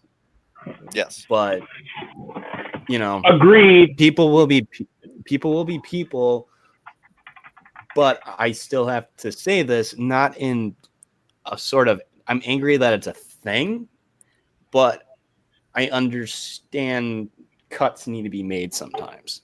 But it also helps keep you employed. I guess. Especially from a pen testing perspective. Yeah, but then there's new things. My job is not on the line. I can keep working at stuff for forever and find new ways in. That's the whole point. Not so much. Yeah. Not so much shut off that the stuff that's if we fix everything that is known, there will still be something tomorrow. Yeah. That's unknown. Yep. That is unknown that will become known. A zero day. And that's 0 day. Yes. And that's why geeks run the world. Yep. Bum bum bum. But I mean, I'm sorry. I'm trying to picture of a parody song of Who Runs the World. Was it Girls, Girls, or something like that? And instead of Beyonce singing and dancing and shaking her butt to it, it's Charles. Oh my God! In the same costume. Yes, Who same runs costume. the world? Who runs the world? Geeks. Nerds. Who runs the world? Nerds. Nerds. Nerds. Uh-oh! Don't make me do a video. Who runs the world? Nerds. Oh my God. Nerds. Hey, I think I think I know what Thursday's video should be. Uh-oh. Uh-huh. Who runs the world? Nerds. Uh-huh. Uh-huh. Oh my God! That's Don't get me thinking now. Yeah. No, but no, I like I said, we all got in this profession, security. We got into this profession. Forget security for a moment. Just take security out of it. Because when you first started, you were just hacking. You were just computer guy. You were just whatever. You didn't say, when somebody said, hey, what you working on today? Oh, InfoSec. Like it didn't have a name. It didn't have a name. I don't know who gave it the name InfoSec, but I want to did cool shit. Yeah, I want to play a lot of games and not have to have serials for them. Right. But that's my whole point. You didn't say, hey, I'm an InfoSec so I can play a lot of games. It wasn't a name. You just described what you did. Like, yeah, I'm just into, like, I'm a pirate. I'm a freaker. I'm a hacker. You were whatever, but it wasn't, I'm an InfoSec cybersecurity expert, AKA Shmee, that does, it's just, and sometimes I think as a community as a whole, forget the outside world, I'm just saying the community as a whole, we focus so much on titles and names and politics, all the other stuff that's supposed to be separate from the outside world. We brought it into our community. I think, yeah, we brought it into our community, and it's blown up our community in not such a nice way, And this is even through the use of not just politics, but the use of movies, the use of books, because there's certain people that are writing on topics that they're not. Right. But Give me a there's second certain people keyboard that are so I can writing hack on. faster. Yeah, it's crazy, and a lot of people were out there writing on topics that they had no clue about because they don't realize a hacker's lifestyle or security researcher, if we want to get title-ish, the lifestyle is more so. It's a lot of reading and it's a lot of research. It's not click of a buttons here and all this other stuff. People actually write code to make this stuff go faster. It is a lot of testing. It's a lot of failure. Yes. Until you finally get Seriously. to the positive. I mean, lots of failure. Right. And so I just think that when I see people say that they're cybersecurity, and I'm not going to call his name out, but one of my good friends the other day, and I just told him, I said, dude, you're not a security guy. So what are you talking about? No, I just told him. I said, you're not a security guy. Because here's the thing with security, right? Yeah. And say if I'm looking at this wrong, you need to have an understanding. I'm not saying being an expert, but understanding of different systems that are out there. Like if somebody threw Windows at you, you got an idea how Windows works and you know what to look for information wise. If somebody throws a Linux box at you, you had an idea how it works and you know what information to look for on a Linux box. A security guy, they broaden their horizons, not stick to one thing and just shun out the rest of the world. It just doesn't work that way. Now, if somebody throws a BSD box at you, screw it. Send it to Charles and let him deal with it. Yeah, perfect example. My name may be BSD Bandit, and I like BSD, but you put me in a Windows environment, I know what's up. You put me in a Linux environment, I know what's up. If you put me in a Novell environment, I still know what's up. If you put me in Solaris, I can adapt to anything that you throw at me, and not because I'm an expert in all these things. It's just that I know how to look for information, the information I need to look for to become very dangerous. Yes. That's it. And it's no different. And the only reason I'm able to do that is because I understand the fundamentals. I didn't just start out just jumping, hey, I'm going to hack this. No, I had learned the basics of networking more than just the OSI model. Understand how protocols work, understand what information to look for if I want to understand a protocol. Still RFCs in my book. I still look at RFCs to this day. Holy crap. I feel like Charles is out like training with Rocky in Russia, going out and chopping wood and doing all that stuff. Who said that? Who said that? I'm not singing Hearts on Fire. No, but I look at this stuff, but in a way, it is kind of like that is kind of my mindset. Not like Rocky, but kind of like with training, because each hour that I'm up or if I'm working on something, I know somebody else is sleeping or they're not paying attention to it. That's just how my mind works. The biggest competition that you ever face is yourself. It's nobody else. And I think once we get out of that mindset that you're in competition with everybody else, the world will be a better place. Because right now, everybody's, I'm in competition with this person, that person, or whatever, and I need to belittle them, make them feel like they know less than, and get them out of here so I can reach the top spot. But in reality, there is no top spot. There's just a spot. There is no top spot. And people, and not just in InfoSec, I'm just using InfoSec as an example because that's the industry that I'm in. I believe that's in every industry. But as far as like with InfoSec, there is no top spot. It's just a spot. It's a spot that you like. It's a spot that you're interested in, and you're just doing whatever you do. But some people say, hey, if you're a CISO, then you're at the top spot, which is not true. That's just a spot. Yeah, I mean, like if you're a CISO, do you own the company? No. Okay. Okay, then. Well, so then it's a spot. Yeah. But even if you own the company, that's still a spot. Because here's the thing. You could be the owner of a company today, but an employee tomorrow. All you need is a bad habit and a crazy summer. But I say these things and allegations. Yeah. Or allegations. That's true. That's true. Not even necessarily anything confirmed, just allegations. Right. Yeah. Exactly. No one person is the expert at InfoSec. So true. And I just want to shout this out to everybody, whoever's on Twitter, online, or whatever.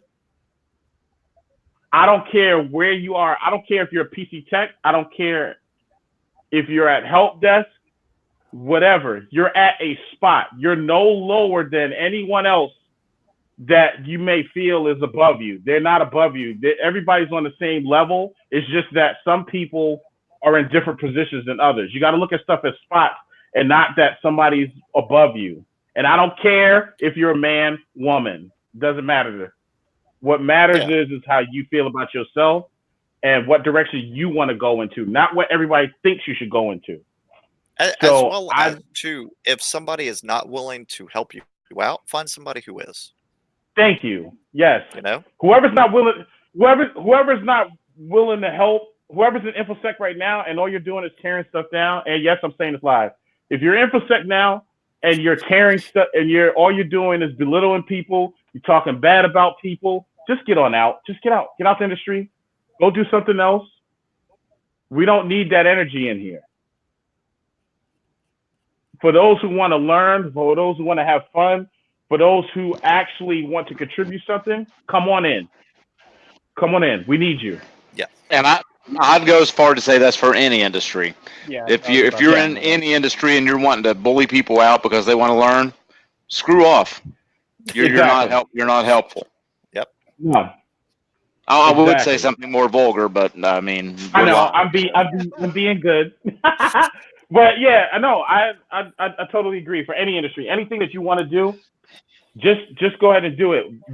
Look at it this way: what a time to be alive. We have more resources than we ever did. You know, we have access to more things than we ever did. Remember? Okay, for those of you old enough to remember, I love you, Cap. So everyone but me. Yes. Got it. But for those of you remember, how many of y'all remember if you wanted to learn something about networking or telecommunications? When I wanted to learn about phone phreaking with Phreakers, just hit the spot. Well, I stole shit from GE. Right. In order for me to learn about telecommunications and Mob Bell and everything, I had to go to the library, get a catalog card, and read books in the library. Yep. Look at my screen. Google. Yeah, I'm looking at your Look screen. at my screen. Look at you. And I'm clapping. Woo! I have this on my desk at all times. Because this class sucked because the teacher was but this is how I learned how phone networks work. Like how I can like at least keep up. I'm no phreaker by any means, but when I hear phreakers talking, I'm like, okay, yeah. Trust me, I think that's like the first thing that it goes through. Trust me, I am nowhere on the Captain Crunch level or anything. The best box I ever made was a freaking black box. That's it, and that's all I know how to do. You know, on the Crunch level, and here I was going to ask you for a power massage. Oh my God! Now the book. Now check this out. So this is a book that taught me how to be a sysadmin. And I still have this book to this day. Yes. So yeah, this is phones. Oh, it was way back. Yeah, this is the 3rd edition. Jesus. And this is all for Unix administration. So I learned with this book, I learned how to build a DHCP server. I learned how to build a DNS server. I learned how to build a proxy squid server. And I learned about the thankless job that they call systems administration. But signal, radio wave. Oh man. Yeah, so starting trouble. This book is awesome. I wish I had a little bit more time to actually like dive into it more. Yeah. But this was actually my textbook for my networking class. Nice.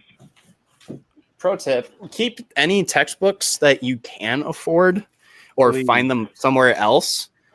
because they're great for references later. Yes, they are. Life. Because I've been looking at a lot at SDR, and I was just paging through that just now. I'm like, oh, sweet. It's the same concept.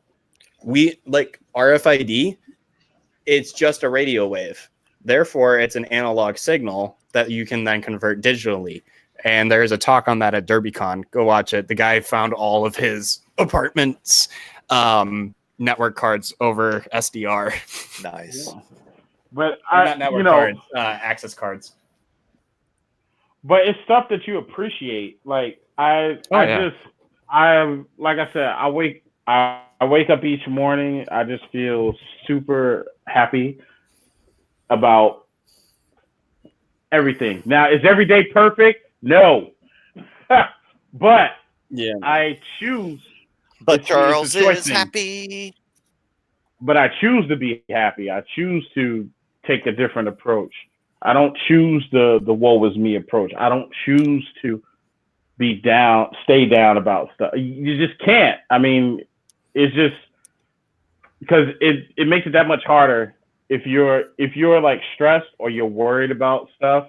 It makes it that much harder to make a clear, precise decision, because that worrying, that stress, it overclouds your judgment. I remember, and you know where I learned that? It's funny. I learned this in the boxing ring. I used to box in college. I learned that in the boxing ring. If you're not focused on your opponent at hand and you're worried about what the crowd is doing, you're worried about what other people are saying about you or whatever, you'll never be able to focus on trying to defeat the opponent in front of you. Yeah. That's where I learned that, in the boxing ring. And I apply that every day to life. Like, the only person that can stop the BSD Bandit is the BSD Bandit. That's it. Nobody else. Wait. And that's my one per show. I was gonna say somebody has that queued up already. Yeah, that's he had it queued up. That's my one per show. I dropped the mystery. Yeah, I mean, and in all of my travels, I always try to keep something of sentimental value. Hence, shout out to my friends at E-Trade. I'll never forget, they made this for me. Well, I had this made. It's the E-Trade guy out of just blocks or whatnot. But I look back and reference this. I really had a good time working at E-Trade. And I met some awesome people there. I met some of the best web hackers that I could ever meet. And I'm pretty sure there's more out there that are better, but they helped me to become better at hacking web and what to look for and everything else when I'm attacking applications. So, yes, if you guys are listening, Welling, even though I know you don't really hop on the cast like this, thanks, brother. I appreciate everything you've done for me. Boom. Oh, yeah, that's so sweet and sentimental. I'll tell you a story about Welling real quick. So Welling, I used to call him the Green Beret of cross-site scripting, because when I first started at E-Trade, right, some years ago, he said, do you know cross-site? He asked me straight up. He said, do you know cross-site scripting? What cross-site scripting is? I said, yeah, I know what cross-site scripting is. He said, okay.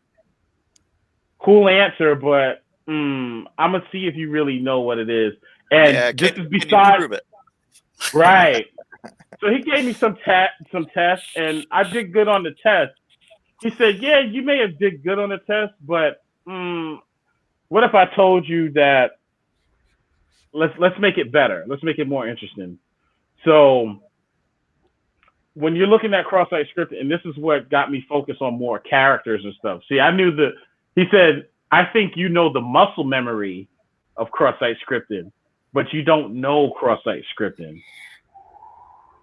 And I said, well, show me.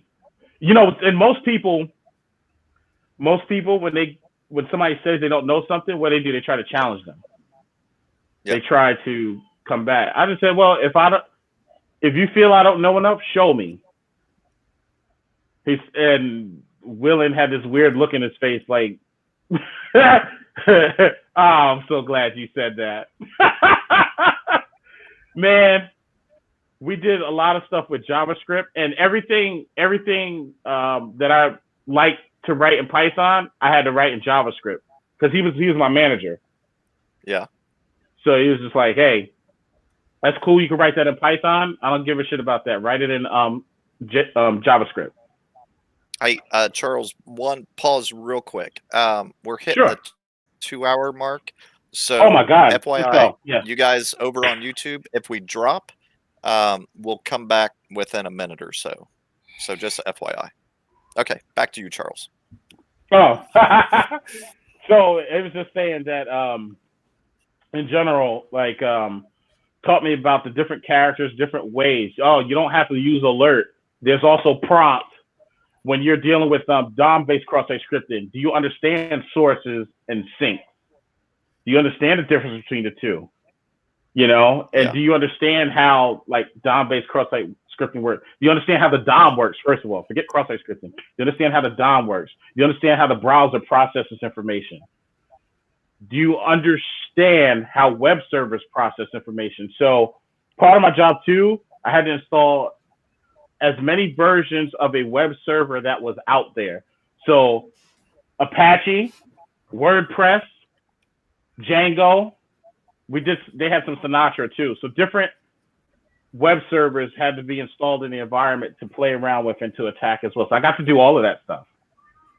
Gotcha. And got to find cross-site scripting in different ways, not even just through HTML. Oh, and that was another thing too. When you throw in some input, and where does it land? Do you understand what characters that you're looking for within that particular application? Because there's different characters within HTML than it is in JavaScript in order to get cross-site scripting to even function. Do you understand what the tags do? This was all, even in CSS pages. You can get cross-site scripting within a Cascade Styles pages. Yeah.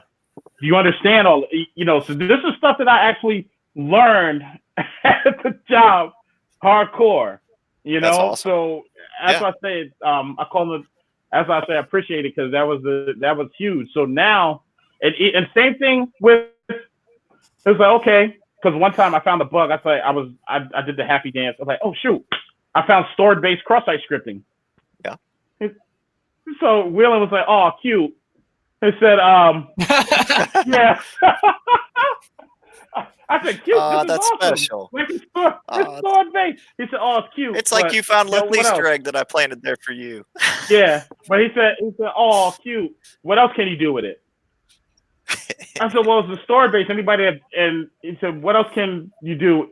I said, well, it's stored base. So anybody that goes to this page, they'll run my payload that I put there. He said, yeah, that's only part of it. He said, did you check for SQL injection? Because those characters that you just put, they're in the back end of some type of database. That's why it's called stored. Remember, think about your words. I said, holy shit. So think about it. It's stored for a reason. What's it stored in? It's stored in a database. Yeah. So whenever is it stored in it? Yeah. Is it stored in the files? Can you upload just like a straight executable? Yeah. Or like a PHP executable into the code? Because if you're cross-site scripting and it's getting stored, and you know what the framework is, you can throw in and granted, I am a very theory-based person with website and I'm still getting into it. But you can Beef does a lot of this too. You can throw up a JavaScript reverse shell where you get a web shell. You can also get it to where you just hook the browser and do that. Or if you can get it server side where you actually call that code and it runs that reverse shell to the var www directory. And then you just progress from there. But these are things that I learned. It's like, dude, that's great. You did the happy dance. He said, let me ask you something. When you gain privileged access to a Linux box, do you do the happy dance or do you find more shit? I said, well, I find more shit. He said, same thing with this.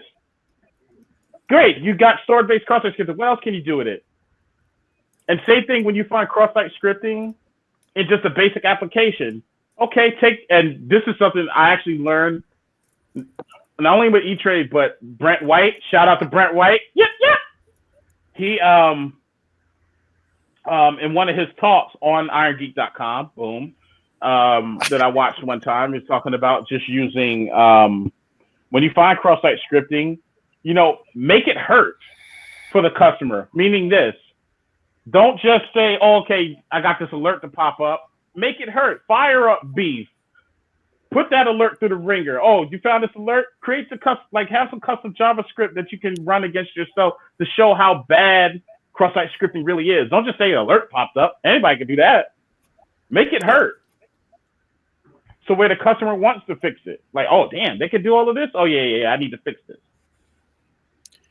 I mean, since you ran beef, throw some meat behind it. See? Oh. Yeah. Oh, look at that. Yeah. Oh, yeah. Yeah, put some potatoes on it since it's beef with the meat and the potatoes. Yeah. And then the customer's one end of the bun and you're the other. Attacker target. So, yeah. Attack a target. And, I mean, these are things that I actually learned that like I said, I appreciate all this stuff. So, stuff that I've learned and stuff that I am learning still to this day, but just more so on the Windows side of the house, I appreciate it all. And I gladly pass it on to anybody else who's willing to learn and listen, and I'll help. There you Pay go. it forward. Mm-hmm. Hey, Duro was asking, did your manager have a degree in computer science? No, his degree was in history. And see, and that is kind of what I was expecting to hear you say, was something similar, something that wasn't computer science. I mean, there are obviously people who have degrees in computer science who are in our field and are passionate about the field. But there's also probably more people who are in our field who don't have a degree in computer science. I don't. Caprico kind of does, but he's more on the dev side. But it was an IT degree. Okay. So I got the systems level of like, okay, here's how code works here. Like I didn't go into a lot. I had a little bit of it, but I didn't go into a lot of like, okay, here's the math of why this works. Yeah. I don't have a computer science degree. My degree is in information systems. Totally different. I don't have a computer science degree. I was just a geek that loved Linux. I was just a geek that loved Linux. Exactly. And learn how things function and wanted to learn how to program. I didn't do it for a class. I never did any of this stuff for classes. I did it because I wanted to learn it. That's the difference. And like the best my degree was sport management, but I've grown up ever since I was like 9 or 10 years old with computers and, doing as much as I could with them. So it was like, well, like and two, I wasn't going to make any money doing sports management, but I knew with computers I could, but in the same sense, it was something I already liked. And I like messing with computers. I like tearing them apart. I like tearing apart regular electronics. I'd rebuild electronics whenever I was a kid. So, yeah, it's either you have the passion to do it or you don't. No. The best Unix engineer I ever met used to scrub toilets for a living. Yeah, no degree, diploma. Oh, I'm joking. No, he had no college degree. He just had a high school diploma and a will to learn. Yeah, had an interest. Yes. So that's what I'm saying. Like, yeah. Hey, Israel, I want to make you remember those words, okay? Oh, hey, my wife remembers. I don't. But yeah, Herschel Farm remembers. Yeah. Or wait, hey, Darren, all I'm saying is, I'm just sorry you have to scrub toilets. all I'm saying is this: no matter what your background is, no matter what your degree level is, please, if you're interested in IT, period, forget your simple sec. If you're interested in tech, period, please come on in. We welcome you. I don't care what your level is. That's right. Beginners welcome. Everybody's welcome. Yeah. Yes. Well, everybody has to start somewhere. Yeah. Yes. And there's a massive, massive market. It's only going to increase. We're not going to have enough people to fill the market. So, I mean, if it's something that interests you, come on in. Yeah, like if you go back and watch my interview, I carried boxes for the network engineers. I carried boxes. I didn't even touch a computer, and I did the punch downs and make cables. Yeah. Starting out, you know, at that time, no pay. Thank God I survived. A lot of ramen noodles and Pop Tarts. I will tell you that ramen noodles was the meal of choice. Cup of noodles. Yeah. And then Pop-Tarts were Hey, there's nothing wrong with ramen noodles even now. You can be making bank, and there's nothing wrong with some ramen noodles. Nothing wrong with it at all. But I'm just saying that's what I had a lot of at that time. A lot of ramen noodles and Pop Tarts, and that was the meal. At my best, I had ramen noodles. And I wasn't getting paid, so the cups were like $1. And real quick, JD, does home labbing count as experience? It all depends on the hiring manager. So with me in the past, yes, it would have counted as experience as long as that's something you could also show, and show that you had that skill set. So for me, I was more on skill set side. So I didn't care where you got that skill set, whether it was previous employer, a home lab, I didn't care. If you had the skill set, I was going to hire you.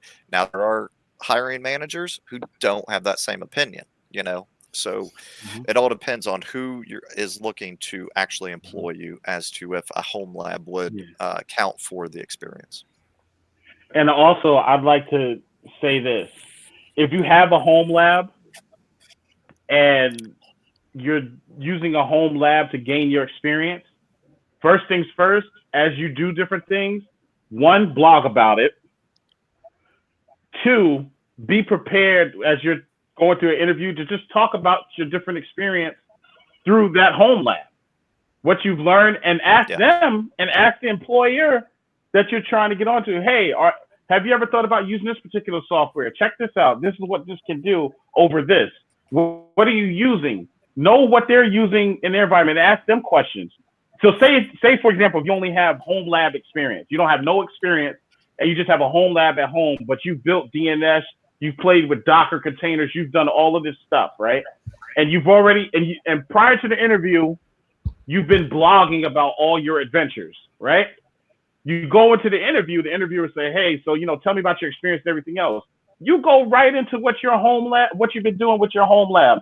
Well, I have an interest in Docker. I've been playing around with Docker. I learned about the different containers. I learned about the security. Here's what I've done as far as like getting into the security aspect. I'm just throwing words out there, but talk about with Docker, but then ask, hey, are you guys using Docker? If so, what version? You do know this version has a specific bug in it, but here's how you do the workaround. Show that you're knowledgeable about it, even though you have a home lab at home, but show them like, oh my God, this guy is so knowledgeable. And even though they'll even forget it. They'll forget you even have a lab. They just think you had another job. Yeah. But you present that to them in a way like, hey, I may not have the 20 years or 10 years experience as this person, but I do know what I'm talking about. I do belong in this position. I am who you're looking for. Yeah. And you leave the ball in their court to make a decision. But you always, no matter what interview you go in there with the confidence that you know what you're talking about. You can hold a conversation no matter who's in the room, and you leave it all on the table, and then you walk out of that interview with your head high. Whether you get the job or not, that's on them. But I guarantee you, a lot of times you will get a call back because you had the confidence enough to know what you're talking about. You know what industry you're in. You can talk about where you see the industry might be heading. It's all conversation. Yep. And always remember too, you are interviewing them. Yes. As Charles was alluding to, you're also interviewing them. There's companies you do not want to work for. Make sure you find that out in the interview. If they are a company you don't want to work for, there are some horrible, horrible companies out there. There's amazing companies, but you want to work for one of the amazing companies. And one last thing that I was going to mention in regard to home lab. If somebody comes to me, and I am the hiring manager, and say you have 3 years experience and you also have a home lab and you're actively pursuing things, outside of work, and somebody else has 5 years experience, I'm probably gonna go with the guy with less experience, but is actively pursuing it because I know that's actually a passion of yours, as opposed to the guy with a little bit more experience who, it's their 9 to 5 job and they don't touch the stuff, don't care about tech once they walk out those work doors. So that's just me. As well as Charles and probably everybody else on the cast too. Yep. I'm gonna go with that guy with the lab. Yeah, man. As someone who came into this without any sort of experience in terms of security as like a whole, I did one pen test for an application at my last company, and that was it. Like, I made my position there, but as a security guy, but that was because I was the only one thinking about it. But no, definitely coming in as someone that is basic that is just getting the basics down. That's good, because that's at a point where you can just say, hey, let's go learn this. You're more moldable, which means for you, you're going to pick up more stuff faster. And also you're going to impress yourself far much more than you're going to impress other people, because you're going to be like, oh, wow, I just learned how cross-site scripting worked. Hey, I just found this other thing. Hey, I just found this other thing. Hey, here's how AD works. Here's this new way that I found. Like all this other stuff. Because for everybody out there who don't know, I'm secretly 12 in a 40-year-old body. And I'm 12 and Caprico's 12 in a 21-year-old's body. But what I mean by this, like 21 in a 12-year-old's body. Children are always eager to learn. They're always eager to try things out. So I always try to keep my mind at that. I mean, not at an immature level, but as a level where I'm always eager to learn. I'm always eager to try different things. I don't ever want to get to the point where I'm like, oh, well, I've done this already and I know this and I know this. That's the thing, I'd quit. If I ever got to that point, because that's not just me personally, and this is just how I think, I wouldn't be doing not only myself a disservice, I'd be doing other people who I'm around a disservice, because energy attracts energy. So if I'm giving off negative energy, every time you're around me, I'm giving off negative energy, and I'm not positive about anything, that rubs off on people. That transfers over to people. And I don't want to be that speck of energy in the universe. Yep. That's right. Okay. And that was in regard to Kubernetes API. Yeah. But that was the tangent I started about talking about examples, and then went into a question from the audience, I think. Yes. Which is how we got to this, which is fine. Also, it's kind of weird that the stream hasn't died yet, but probably since I said it. A fluke at that particular time. Or was it the 2 hour mark or the 3 hour mark? I thought it was 2 hour that we were getting cut off. It may have been just a coincidence. They may have changed it too. They may have increased the time. May have increased the timeout on it, because that happened 2 or 3 different times. So that makes me think it was less of a coincidence. But like Darren said, they may have increased the timeout. Okay, last up on vulnerable stuff, the weekly bulletin. Not going to dive into it, but as we do just about every week, we throw up the US CERT weekly bulletin. Goes through, obviously, a lot of the Microsoft stuff is going to be on there. Vulnerabilities currently in place that patches are potentially available for. A lot of the enterprise side software packages are included on it, even some smaller, not always enterprise side. So check it out if you're sysadmin, network admin, in charge of patching anything, even in your home environment. Check it out. Okay, next up, we have many Americans are unsure about a number of digital topics. Who threw that on there? Oh, I did. This is some Pew Research stuff. Let me see if I can make sure I have all my proper windows closed, and I can try to bring it up. And I will be back in 1 minute. Okay, I'm going to share my screen. Mm.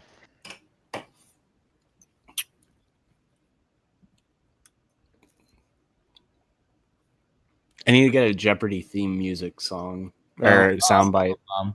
This live streaming is on. Yay, okay, have we resumed back on YouTube?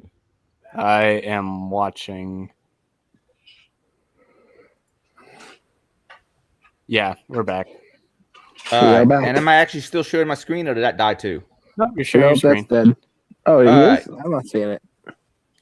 Apparently, Pew did some research on the knowledge about InfoSec or general security practices online from different people in America, and they basically asked these various questions. You want to see the questions? You go to top line over here. When it says down the bottom top line, like what are you talking about top line? I don't see anything up here, but yeah, go to here and you can actually see the questions they asked. But here are some of the findings. Anybody wants to discuss these? People were able to ask the question, phishing scams can occur on social media, websites, email, or text messages. 7% of people got it correct. 18 people got it incorrect, and 15 unsure. Now, Adrian, I'm going to play devil's advocate here. What constitutes correct and incorrect? That's another good question. Let's see what they actually considered correct and incorrect. Can you put them up side by side? If that's not easily without knowing what the hell's on my desktop. Okay. So is that shown in the complete report PDF or? I don't think it's a complete report PDF. No. Hold on a second. Let me see what I can do here. Yeah, it just looks like that one window is being shown right now. Okay, let me. Oh, good. No. So you'll give us. So you've got the questions up in front of you now, right? Yeah. Hold on a second, though. Hey, more me. Now everyone's just training on me. Hey, everybody, how's it going? Sorry for that little blip in things. Jitsi decides to cut us out after like 2 hours, even though that we do a 3-hour stream. Hey, and we're back. All right. That should be better. Yeah. All right. So phishing scams can occur on social media, websites, email, or text messages. And they don't have them in the same freaking order. That makes it much more. Yeah. Yeah, because I'm searching through the full report, and it's kind of, eh.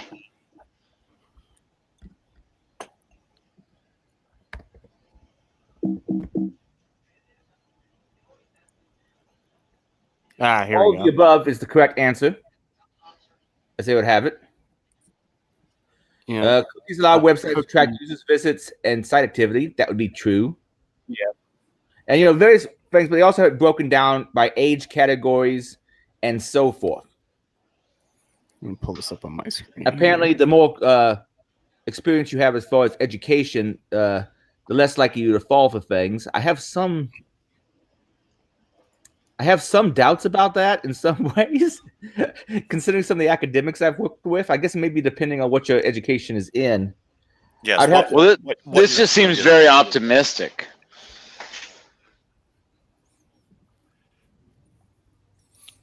You also have to remember that this is a percentage of people. It's not their sample group. Yeah, it's a sample. Well, also their sample group, and who knows where their sample group came from. Well, it might specify that, but I think they asked a bunch of college kids. Yeah, I think Pew is supposed to be one of the more reputable research organizations. I don't think they really are defined by left or right leaning necessarily. Like they try to take adequate size sample groups and actually do the research appropriately. Let me take a look.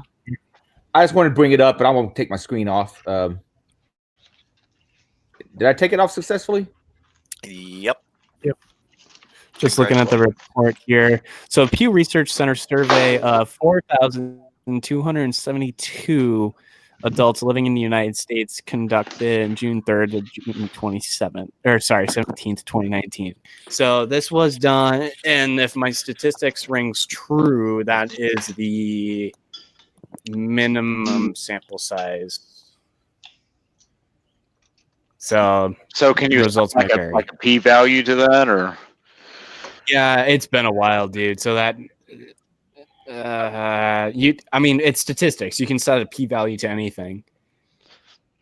So they could be putting this into hopefully they're doing 90. Let me see if they have the math. Because if they have the math, that would be great. No, they don't have the math. I stand corrected. I stand corrected. Total of 4,000 responded out of 5,000. Okay, so that 4,200 number was those who responded out of 5,869 who were sampled for a response rate of 73%. This does not include 6 panelists who were removed from data due to extremely high rates of refusal or straightlining. Okay, meaning that they answered everything one way. Oh my gosh.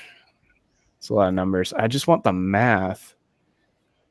Okay.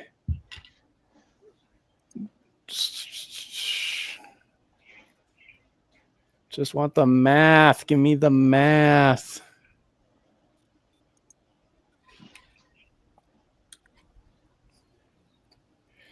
Okay. I don't even know who Jack Gorski looks like, who Jack Gorski is until I read that question. It's like, I don't know.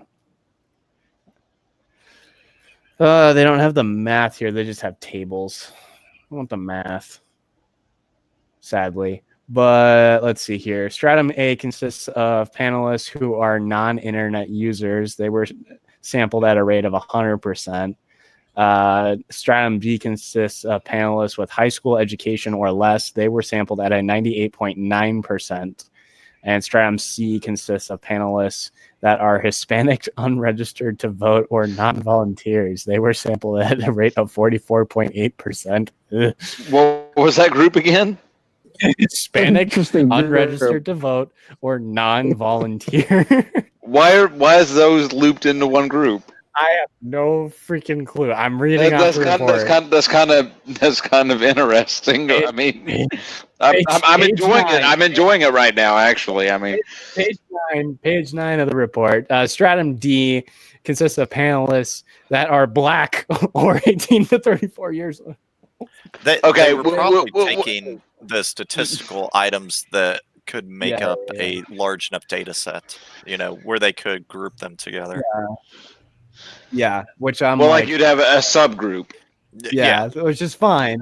I get that, but that 98.9 is those are all statistical p-values, so that is a little interesting to me. So it's a little skewed, and that 13.5 is like the lowest. That's the fuck. That's the, excuse my language. I think that's the binomial distribution level. Hang on. Where's my stats book? He has to get a book out. No. I know I have a stats book up here. Hang on. That's my Vikings book. Here it is. Business stats. Bidness stats. Bidness. Bidness. No, this is ethics. Damn it. They're not too far away, if you really think about it. You really think about it. Where's my stat book? Except the people who answered the way that we didn't want them to answer. They get ruled out by the populace. Must be in a box. All right. But there's a theorem. Not a theorem. There's a property like diagram Oh man! Oh, I'm totally forgetting what it's called. There's something where you need to pick like within a certain percentage based on sample size. So that's what they're doing there. So it's not a biasy. Oh, standard deviation, or I don't think it's even that. Standard deviation is the results of a test. Standard deviation is not it. It's a deviation. Yeah. You're right. It's the standard deviation. So yeah, that's what I was thinking of standard deviation. yeah. So that's where like these numbers come into play. So like that 13.6 that's mentioned there, that's where they get this. So there's a portion of it where it was like based off of the mean score, it was there and all this other stuff. And it is in a binomial distribution. See, college, I was listening. You got your money's worth. No. Sure, we'll say I got my money's worth. I mean, I have a job, but not necessarily in the not where I started. It could also be the variance. That was the thing that I think I was trying to get to. It's either variance or something else. All right, I'm not gonna nerd out so much on math for the rest of this, but no, let's take. We had fun while we could. Yeah, that's true. I like whenever Raul talks so that I can hear the frogs. It's nice. Yeah, well, I've been going on and off mute. It sounds like it's probably about 75 degrees and sounds amazing. It's not 75 degrees. Hold on, let me double check here. Hey, Ruth, what's the temp? Yeah, right now. It's 75 degrees. She's gonna check, but I believe I suspect it's about 80. Oh, see, I'm not far off.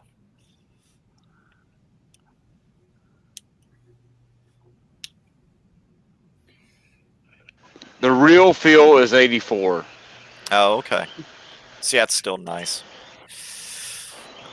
Well, no, I'm enjoying it. I'm wearing shorts and a t-shirt, sandals. So I mean, me too, but I'm also in the house and not outside where it's 57. Freaking yeah, I'm Ohio. outside smoking right now. So It's 84 here too, but it's gonna be up to 90 tomorrow. Actually, 93. now where are you at? 55. I'm in Texas. Oh, okay. Texas, where they draped up and dripped out. Know what I'm talking about? I love Texas. It is 61 here in Kansas. Kansas. Watch out. Gang. Dorothy's going to come flying by here soon. It's 56. I was gonna say, click your heel. Duro apparently is also in Kansas, so they said it's in the 60s. So yeah. See, I'm off mute now. I'm inside. You don't hear the frogs. Hey, wow. Duro, were you at SetKC? Wonder if he was at. Oops, sorry. Wonder if you were at SetKC. I don't know. Oh yeah, no. What? Side channel YouTube chat. So do we want to go ahead and move on to number 5? U.S. military. Who threw that on there? Yeah, so U.S. military rolls out new anti-hacker software for aviation, tanks, weapons, and even your mom's. I mean, the International Space Station. So this was something that I was just coming across while I was looking at stuff for the show notes for the night. So they're calling it the CADS system, the CADS system. So the CAD system addresses a critical security vulnerability in aircraft, tanks, weapons, and even the International Space Station. A new anti-hacker system is designed to monitor military and civilian aircraft looking for signs of hackers have tampered with the plane's computer system. The cyber anomaly detection system is designed to monitor the information pipeline on many U.S. and NATO combat planes, including F-15 Eagle, F-35 Joint Strike Fighter, and the B-2A Spirit stealth bomber. CADS is designed to warn pilots and drone operators that their aircraft has been compromised by hackers who could introduce false or potentially dangerous data into an airplane. Which is interesting that they're telling us about it. Well, I mean, they're not giving any specifics though either. Yeah, they as to who because I can almost guarantee it's being done by a third party. You know, they're not saying what third party's creating it, as well as they're probably, I'm hoping, Raytheon. Oh, was it Raytheon? Yeah. Okay. According to a cyber attack on MIL STD 1553 bus, which is the bus that does a lot of the pipeline communications between aircraft and ground. According to Raytheon, could come about several ways. An attack on a bus could threaten flight or vehicle safety in the form of denial of service, access to avionics components, equipment failure, or sending deliberately incorrect information. The possibilities range from having an aircraft or vehicle report problems it doesn't have, taking it off the roster of equipment ready for action, to introducing false data that endangers a plane, passengers, and crew. I'm pretty sure, I don't think we talked about space station or planes, but I'm pretty sure we discussed this, you know, at least a component of this here a couple months ago. Yeah, we were talking about this with people walking up to airplanes and like plugging stuff into them. No, I mean we had that component, but there was also a story about some of the tanks and stuff that was a DEF CON talk or something like that. How some of the tanks were susceptible to attack, you know, information related attacks and stuff. And so I think this could kind of correspond to that discussion. And I mean, it's been a little while, may have been DEF CON, may have been something prior to that, but I know somebody released some research into this, but it's been a little ways back. So I'm actually going to be watching for this to be kind of CTF, since it is the government agencies have been Sorry, I just read something in chat. Clive Cookie says, WTF, Windows 98 is still in use by some companies. Oh, yes. Yeah, definitely. That wasn't a question. That was a statement in chat. Yeah. So, yes. Yes. I remember is. one of my first engagements, I found a Windows 2000 box. I was you will find mainframes still with, especially in the manufacturing space, you will find mainframes all over the place, and you can still use those as pivot points. So not just manufacturing, but also any kind of, I guess, any kind of finance too, because they're still used a lot for batch processing because there's still nothing that comes close to them. Yep. Yeah, finance will. I mean, if it's a company that's over 15 or 20 years old, you know, and especially in finance, like Darren said, you know, in manufacturing, there's a high probability they're still going to have some type of mainframe. Because, I mean, if the company just started in 2010, yeah, screw it. They're not going to develop anything on a mainframe, or at least I sure in the hell hope they don't. But yeah, any of the kind of legacy companies, if you go into companies that are big into acquisitions, you know, you're going to find them there too.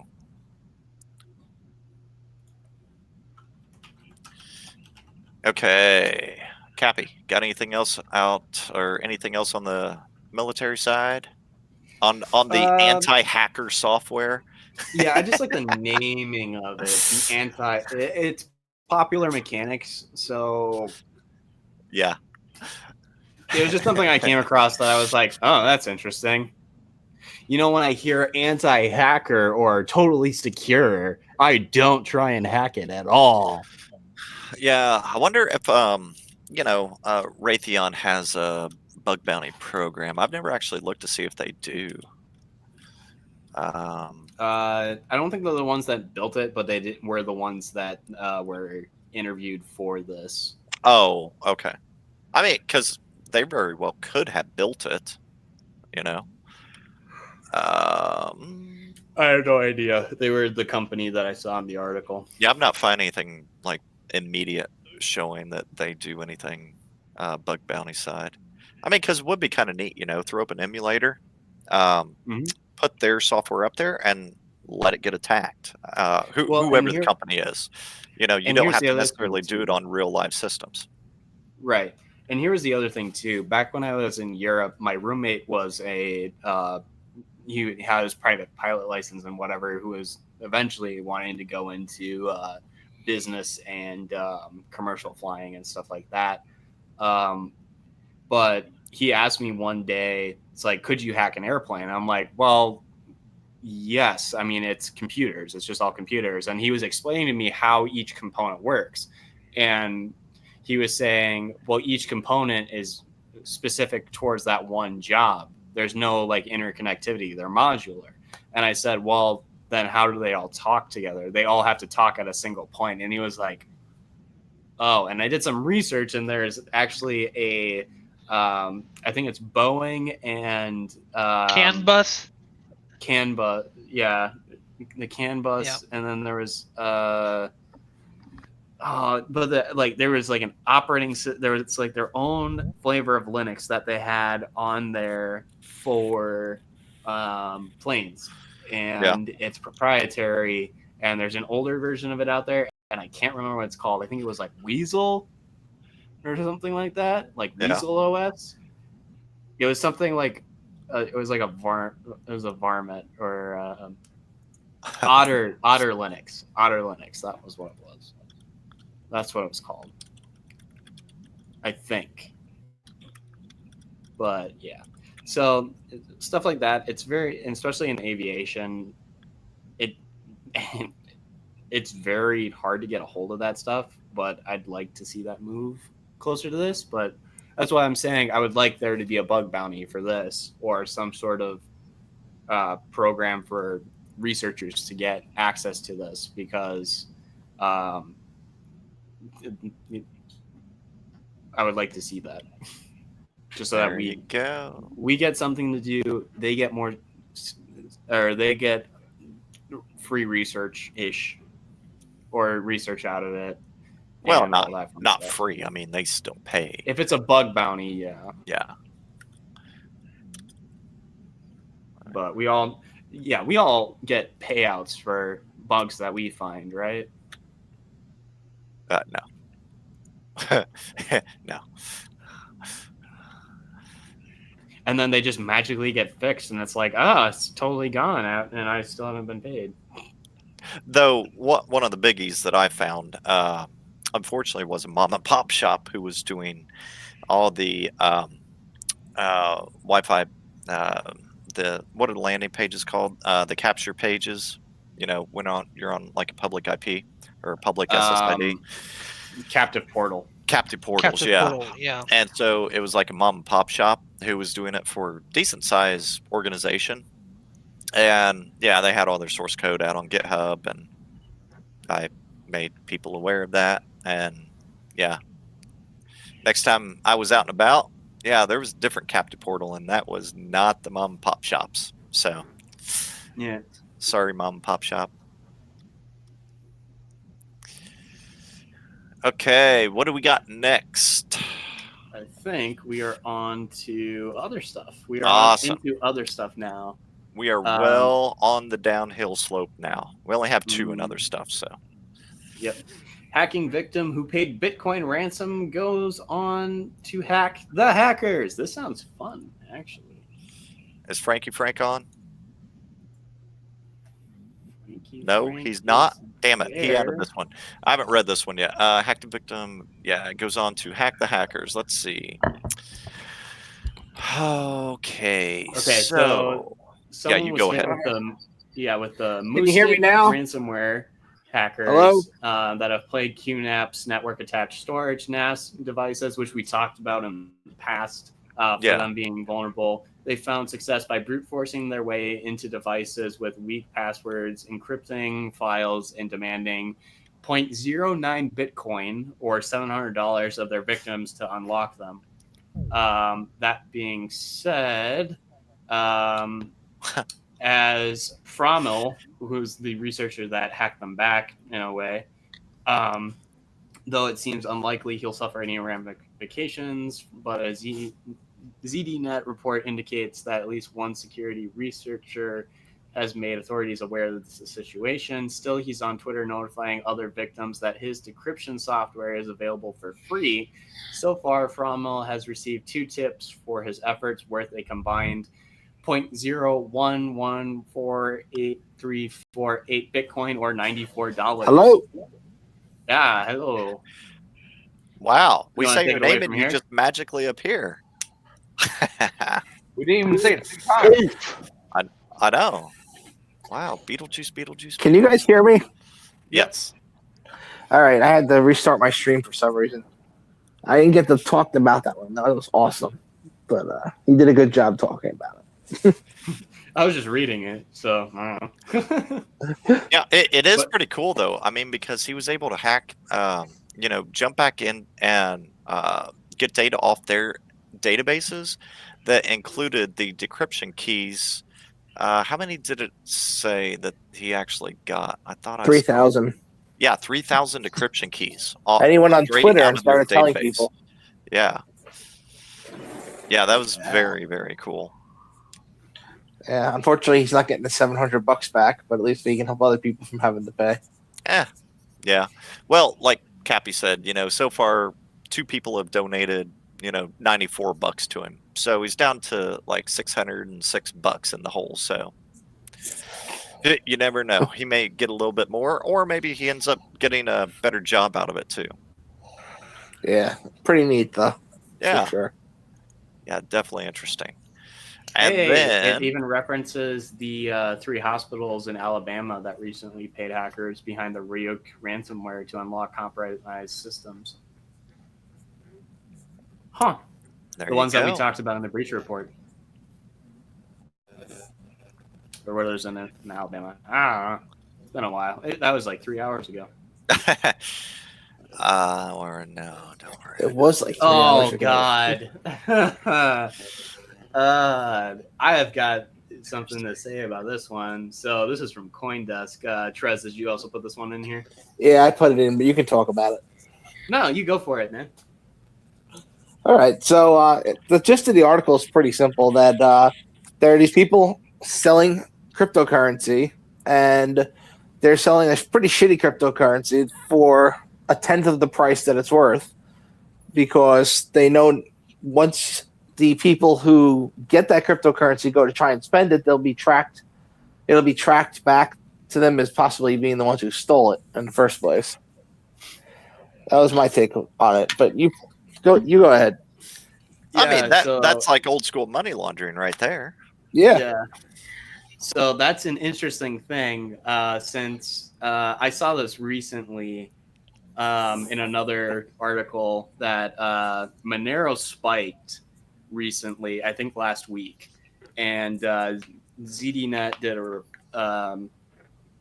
did a article on it. One of their guys who we've used a lot of his stuff in the past on the show, I can't pronounce his full name, but he goes by Canna.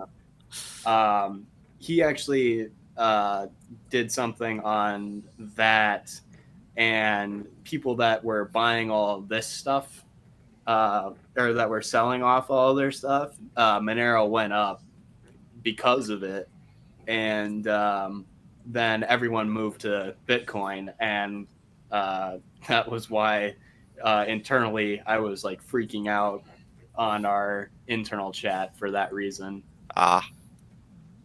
Nice. Yeah, Duro, it is half that now, but it had a spike last week, I think, pretty significantly. But a paywall up and force them. There's a new PKI Ode 2 side. Yeah, there's a lot of Odes coming out right now. We're outside of Hacker Summer. It is now. Yeah, people are getting back to work. You know how like terrorist organizations have the what is it called? the military calls it the winter or something. There's like they have seasons that they're active. Yeah. Because it's literally because it gets too cold and they're in the mountains most of the time, or at least this was the case during Al Qaeda. And so they would have seasons for it, and then it's the same kind of thing with hackers. There's like a hacker season where everyone takes like 9 months out of the year, it's totally fine. Then summer hits and it's Conville. So like those guys are at cons. Yeah.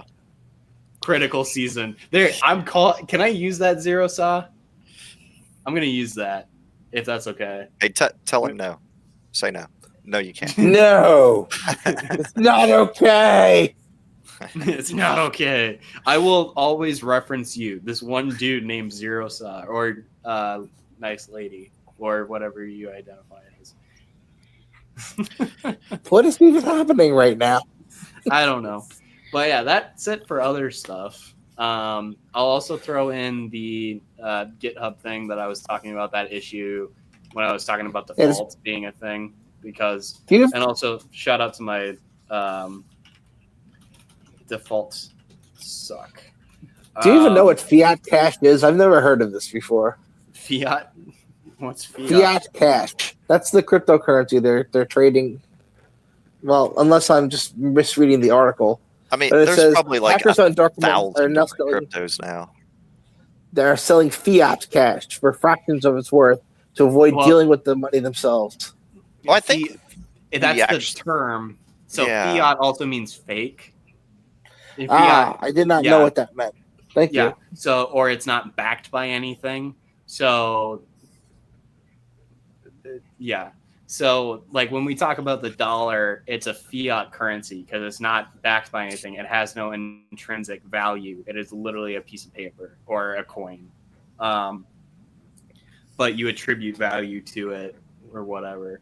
But it also means fiat means fake, which I find it funny that there's a car company named that. But I think that was after the guy who owned it.